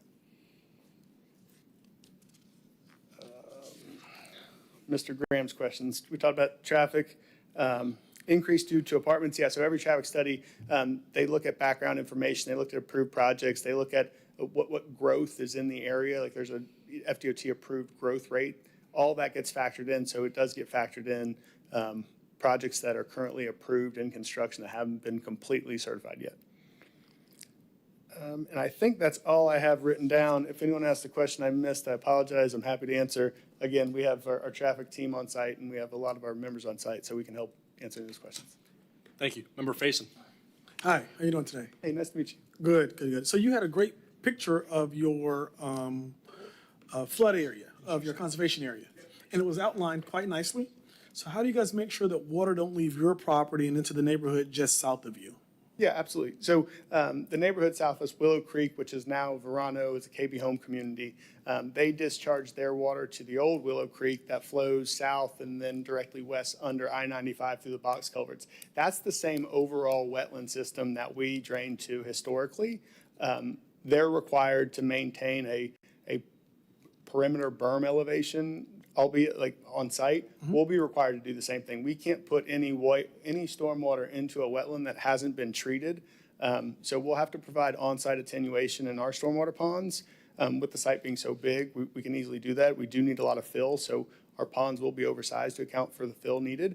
But yeah, we're required by St. Johns River Water Management District, before any water leaves our site, it's got to be treated, and then we have to maintain the historical flow rates.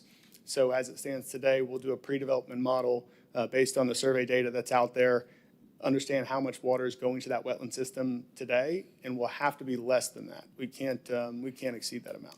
All right, so how tall are those berms that you guys are planning so far? Because that neighborhood that you mentioned, that whole neighborhood is kind of built on berms. And so that was a wetland once before. Yeah. And I didn't know that, but when I drove out there and I looked at how high the road is, you know, the elevation compared to where the wetlands are, they're about, it looked to me about 6 to 8 feet up, that whole neighborhood.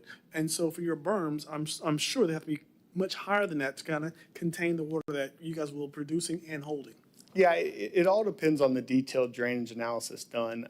Typically, in the PID area, we're proposing 50-foot buffers along any public right-of-ways and 50-foot buffers on the south because there's residences to the south, 35-foot buffers on the north because it's consistent land use and consistent zoning. I would anticipate that they're going to be 4 to 6 foot tall berms within those. That they do both screening and provide a perimeter berm for stormwater. And does that 4 to foot tall, does that size of a berm hold a 100-year flood? Because I believe we had a 100-year flood, much higher than that. And so I would hate that what you guys develop can't contain the water that you guys are producing because you kind of rearranged the wetlands here, right? You're taking the wetlands that were along 407, so you're filling that in. I can see that happening right now. So you're filling that in, and then that now is going to be transferred back to that area that you've kind of contained. Yeah. And so now we're going to have, potentially, could have too much water in that area that then could adversely impact the neighborhood just south of you. Yeah, so it sounds like you're talking about floodplain compensation more so. Okay. Yeah, we would be required by the local floodplain administrator to make sure that we're providing cup for cup floodplain compensation on site. If we fill in floodplain, we have to designate ponds to provide that same compensation, the same compensatory storage that's on site currently. We do that through looking at the existing survey, calculating it out. It's all part of the site plan approval process we go through with KB and his team. But would you guys be willing to go ahead today and to assure us and those residents that you're going to go far and above what's required? So let's say if 4 to 6 foot is required, that you want to maybe double or triple that just to make sure that those homes south of you are protected. I don't know that I can commit to a double or triple. I can promise you that we have to provide floodplain protection for all adjacent residents. I sign and seal the plans, and my company's liable for all that, as you guys know. Right. We will exceed the requirements of the city of Titusville. Okay, because that's going to be a concern of mine, that they don't get flooded because of the development that just happened north of them. Understood. Thank you. No, thank you. Member Rice? What is the projected build-out for all 3 phases? How many years? So that we don't know. It's so market-driven. We've looked at, there's been a couple other approved, not a couple, there's a single approved Space Coast Innovation Park Phase 1 that's been approved for a couple years now. It's so market-driven, it's tough to put a time frame on it. But I would think with your market study, you've analyzed what the build-out would be, and you have an idea of what you're anticipating. Yeah, I know right now there is a lot of activity, but I unfortunately, I just don't know. So what does your market study say? I'll defer to another member of my team. I did not prepare a market study on this specific site. Okay. You addressed my compensatory storage issues. Thanks, sir. The other thing I have is in the 3 phases, will the wetlands be impacted in what phase? The first phase, second phase, third, or all three phases? Yeah, so the wetlands will be impacted in all three phases. The only wetland above 5 acres will be impacted with phase one. None above 5 acres is what you said? And no, I said wetlands, small isolated wetlands are being proposed to be impacted in all phases. The single wetland we're proposing to impact over 5 acres is with phase one. Okay. And then, will you be using any, I don't want to get too far in the weeds, this is just a transmittal hearing. Yeah. Okay. LID, low impact development techniques with stormwater, are you planning on doing any of those type of stormwater techniques? Yeah, certainly. We will. We were looking at doing stormwater harvesting as one of them. On the previous projects, we've done different type of filtration systems to remove nitrogen, phosphorus. Yeah, with the new the statewide ERP rules, we have to get very creative as engineers to figure out how to remove nitrogen and phosphorus. And then, as your traffic studies come through, you'll be obligated to do whatever improvements those traffic studies Certainly. require. And same to the question about water and sewer. As we go site plan for site plan, if there's not capacity and there needs to be a line upgraded, we'll handle that at that time. If there's an 8-inch line that provides water going down 407 and it needs to be upsized to a 16-inch line, we'll go through a utility developers agreement to do that as part of site plan approval. Thank you. Member Seiler? Thank you. Thank you so much for your report. On page 187 of our packet, we have a map here, and it has a road going from State Road 407 to Grissom Parkway, and it's a future road, Challenger Road. And that goes through the wetlands. That goes, I think that's phase one over to phase three. When do you propose putting in this road? So that road's not proposed. That, I believe that is an old graphic that was part of maybe a traffic study. That's not part of our application documents, and that's not being proposed. Okay, well, it was given to us, so. That's part of the proposed traffic study documentation. Yeah, so that's not being proposed. Okay, thank you. Member Gerard? Thank you, Mr. Chairman. Following up that same question, that was a couple I had, and it may be appropriate if your transportation engineer's here to respond to my question. The first question is the way you've identified the preservation of the wetlands, you're going to dedicate it to St. John's and it's going to be managed. I don't believe there's a much likelihood they're going to build a road through it. You said you weren't going to build a road through it in response to the question, Grissom Parkway. And that's significant to me because that means the property that's going to develop on the internal road to, excuse me, I had it up so I could do it, which I think is Grissom Parkway that goes in all the way down through the project. Your property by scale, when I'm looking at this, is most likely the largest development site within that whole regional airport.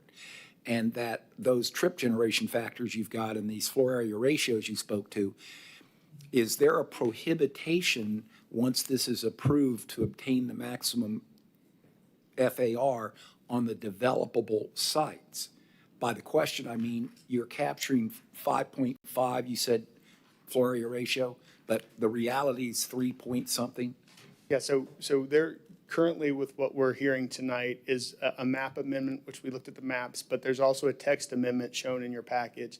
That text amendment restricts the floor area ratio to 0.23 over the entire plus or minus 350 acres.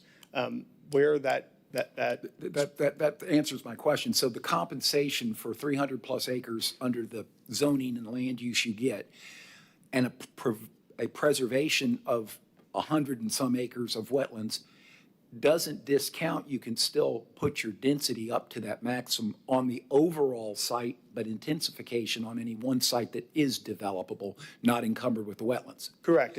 Yes, as long as it meets the requirements of the site plan approval that we have to go through, yes. So again, that traffic study that picks numbers that may not ever be achieved doesn't mean it can't be achieved. What's shown in the traffic study cannot be achieved. What's shown in the traffic study was max floor to area ratios prior to us suggesting a text amendment to reduce the intensity. So you measured the potential on the current code, not the code you propose to reduce it by? The maximum current code. Okay. Using max floor area ratios, max density in the residential, yes. So in the end, there's still a window of opportunity based on your traffic study that was pretty lengthy and showed evidence of two things. The second question is, without building a road, you're going to have two development nodes. You're going to have the one on Grissom Parkway, whose trip generation is going to go north or south, and it's going to come out to the west if it doesn't go north. And most of the times I've driven through there and looking at where people work and live, sadly enough, I think most of the people are working, going to work, live in Orange County, because the traffic's pretty intense going west and coming east if you go there second to third shift, and that's what your study showed. It's a good lot of people coming. Yep. So back to the site on 407, you're not lined up with the current turn lane in the center lane and the continuous right turn lane approaching the intersection. Your property's south where the two-lane section is. Correct. We're as part of the two-lane So section. here's the third question. Your transportation engineer, I would assume, already knows that he's going to go to FDOT to get development improvements, and that the two-lane section is not going to work at a level service. I would imagine there's peak period level service failure there. When I have been there, I don't know if any other members have been there, but if you get stuck behind somebody turning left into the decel lane and it's backed up, which it does, traffic stops on the two-lane section. So have you addressed that in your study? Do you anticipate roadway improvements, even though this is just a CPA? I'm always concerned that everybody knows someone may ask you to widen the pavement width within the right-of-way, and can that be achieved? And I would think your transportation engineer might be able to answer those questions, or you could. I can bring Nelson up, but we talked about this beforehand. So when Nelson reran his trip generation for our ITE land use codes based on the 3.5 million, it produced a total daily trips of 7,948 trips. Again, that's from a macro level. That's a 50-50 north and southbound distribution. When we do get down to the traffic study itself, then the specific traffic study, it'll be more site specific. And from what we see, in industrial use, it's an assumption that more trips are going to go straight to 95 and out as part of the industrial use. In this traffic study that was submitted, it showed that the level of service on 407 currently was a C. With the addition of our total build out, it would go to a level of service of D. Still an acceptable level of service for a DOT arterial or collector road. When we reduced it or restricted the property to the 0.23 floor to area ratio and restricted it to 3.5 million square feet, we're borderline still in a level of service of C at max build out.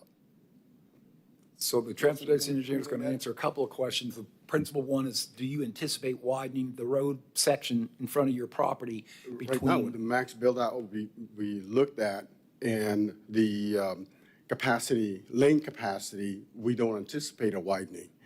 But when we do look at a micro level assessment and an expansive traffic study that's going to be required by DOT, yes, we will be looking at every single junction within that traffic study. So we'll sit in a pre-application meeting and get an approved methodology from DOT. Now, this is something that you guys will probably end up seeing, that methodology, before that traffic study is conducted, and that will state how that trip generation and distribution will be done, and which intersections will be included in the study area, and what's the calculation and methodology for turn lanes and how that's going to be done. And the capacity on the lane capacity on the segments that's going to be identified within the study area, and the intersections, the junctions where, and you're right when you mentioned that, you know what, people who live elsewhere is going to be coming in here this way. So this level of traffic study we have right here in the comp plan, it's a little bit different from the traffic impact study that will be done and will be required by DOT. And that's, I think my twofold concern is that looking at this from the macro level and just being pragmatic, you're building one of the largest sites in this industrial area of the airport, and you agreed with me. And you're doing it by good luck in the two-lane section.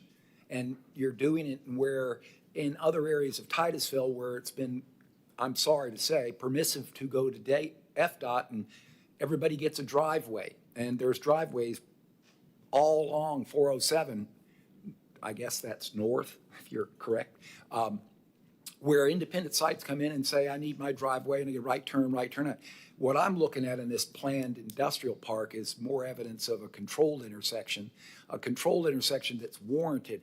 I'm not sure if I remember the numbers right, but a two-lane section road maybe carries 10,000 trips a day, maybe 11, maybe 12, but somewhere in that, it's going to fail at that point. There's too many cars at peak period in a two-lane section to travel at 60 miles an hour.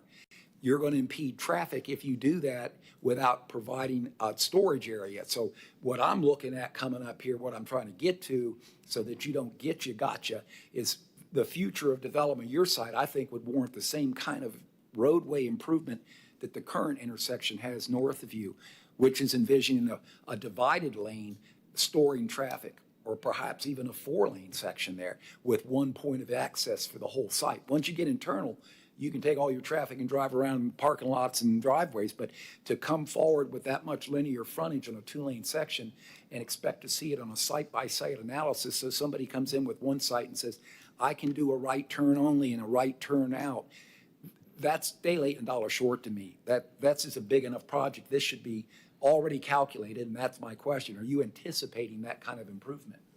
Well, first of all, DOT does have an access management plan for this roadway, for each one of the roadways. So there's a connection spacing required for this roadway. And I understand that. What concerns me is I was at a DOT meeting recently where they gave a nice description of what their DOT is going to do to State Road 407. And if you're familiar, they did some enhancements. Bottom line is they got to acquire right-of-way.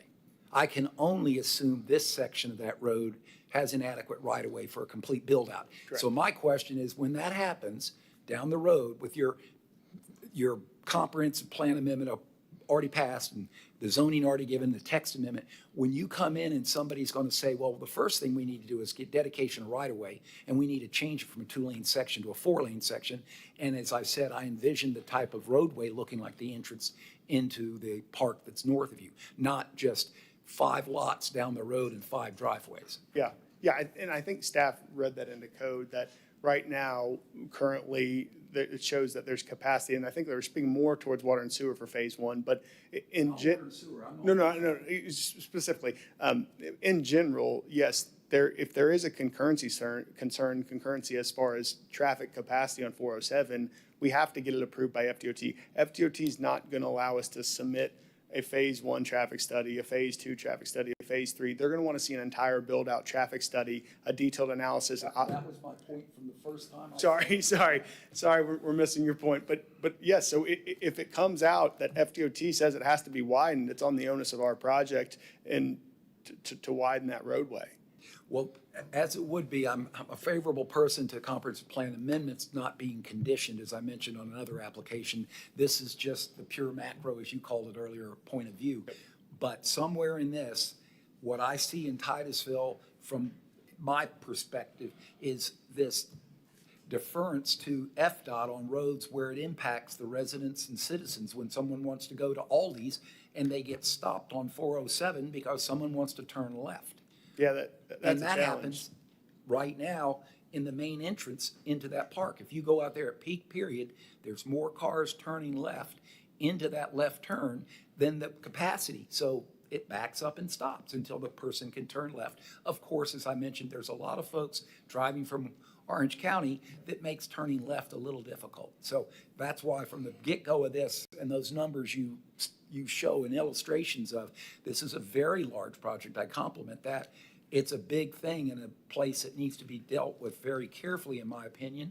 And that's why I want to make sure that you're looking at this in a pragmatic way that says we can anticipate what we're anticipating. It's coming down the pike. Yeah, absolutely. Okay, thank you. Member Faison. Staff, is staff's compatibility analysis based on a specific proposed operation on the most intense uses that would be allowed under the proposed designation? Like, Can you repeat that? sure.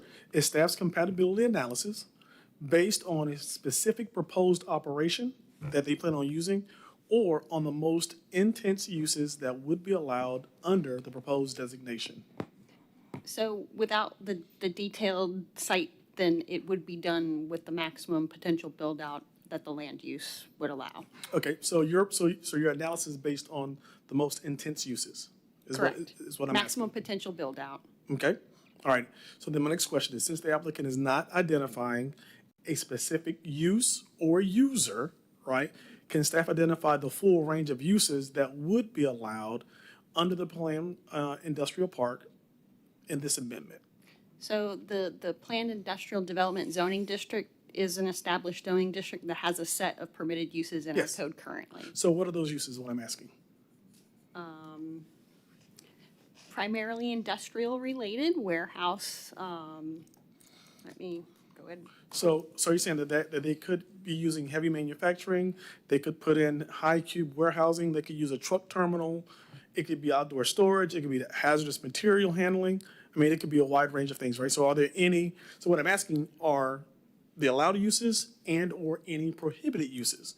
Or is it just simply wide open, whatever they want to put in there? It's currently what the permitted uses in our code are now. So Correct. it would have to be limited to what's already established. So I believe heavy industrial uses are permitted with a conditional use permit. But primarily light manufacturing would be the primary use of the planned industrial development zoning. Are you asking for a couple examples of uses that are permitted in PID and some that are prohibited? Correct.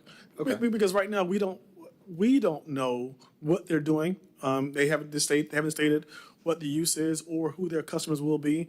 And so we're talking trips right now, but yet they haven't said it. So let's say, for example, they decide to put in, some kind of trucking thing now, right? This question now about transportation really becomes a big deal because we have multiple rigs coming in and out of every day, slowing down traffic, creating even more of a hazard.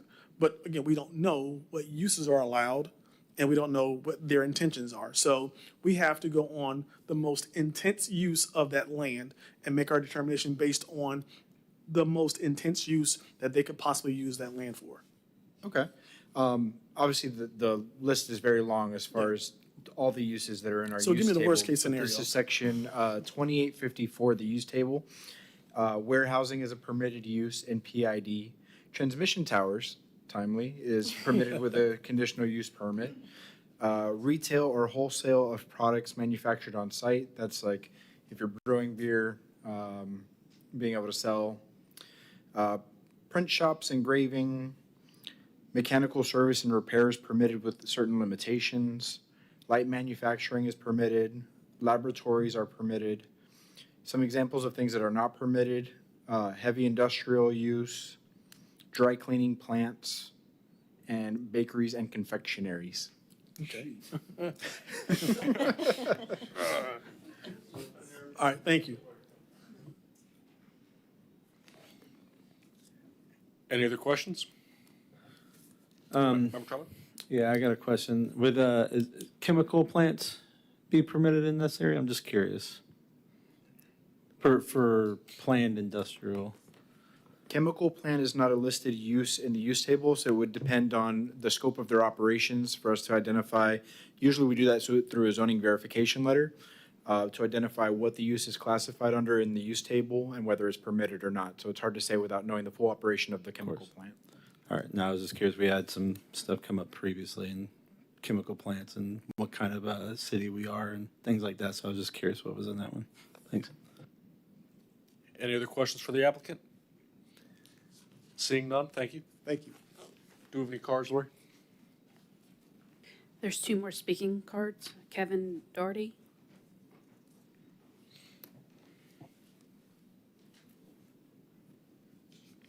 Good evening. I'm Kevin Doherty. I'm the director for Tyco, also known as the Airport Authority. There was a member question about the roadway through the Phase 3 site plan. That was all just conceptual, done at the time of the master plan. That was 3 or 4 years ago, so we have no intention on building that roadway. Thank you for your consideration. Thank you. Kathleen Yantz.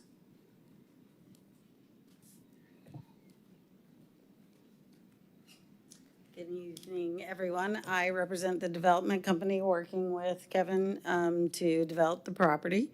We've been working with him for about 2.5 years now to get to this point. A lot of you asked a lot of great questions, and I think what we've learned in working with the prospective tenants in the area is that this is the zoning category that we need in order to keep it non-heavy industrial and non-hazardous, and to preserve the area.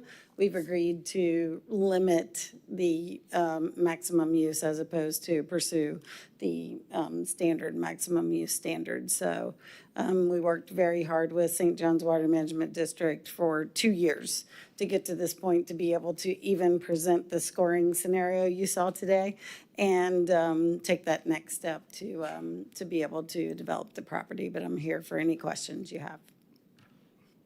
Member Scheidler? Does aerospace fall into the category, into the PID district? Yeah, I mean, aerospace as a category wouldn't technically be a use. It would depend on what that particular user was doing aerospace is mentioned in the PID zoning.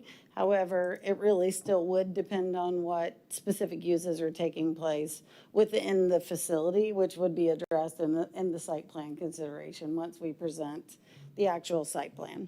Okay, and on your phases, phase 1, phase 2, phase 3, because you don't have clients yet and you can't tell us how many square feet are going to be in phase 1 or phase 2 or phase 3, so that is going to be determined at a later date? Yeah, that's how we approached the discussion with staff, to talk about concurrency and things of that nature. But until we know what type of user is stepping up, we can't specifically address any of the capacity issues or anything like that. So we took a phasing approach just to address some of the initial questions. But phase 1, phase 2, and phase 3 will go as planned through the property. And every time we submit a site plan, we'll be required to address any capacity that does or does not exist specific to the use. Okay, Yeah. Thank you so much. Mm-hmm. Thank you. Thank you. Any other cards? No more cards. Thank you. What's the pleasure of the board? Member Rice? Yeah, this is just a transmittal hearing, so I'm going to recommend approval of comprehensive plan amendment CPA number 1, 2026 map, and CPA number 2, 2026 text to be transmitted. Second. We have a motion and a second. Any discussion? Seeing none, can we have a roll call vote? Vice Chairman Scully. Yes. Member Graham. Yes. Member Troutman. Yes. Member Garad. Yes? Member Rice. Yes. Member McDaniel. Yes. Secretary Faison. No. Thank you. All right. So, Chairman, real quick, does Member Faison want to explain his no vote or move on? No, I can explain it. So again, I can't support this at this stage because the floor area ratio reduction doesn't sufficiently answer the question of what they're doing. I'd like to know what's going on before I say, yes, I'm on board. thank you. Member Rice? All right. We're going to move into petitions and requests from the public.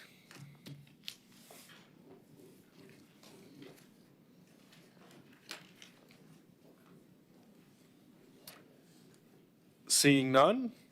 Report, city staff? No report, sir. Thank you. City attorney? No report. Thank you. I have no report. Do any of the members have anything to report? Seeing none, thank you all for being here.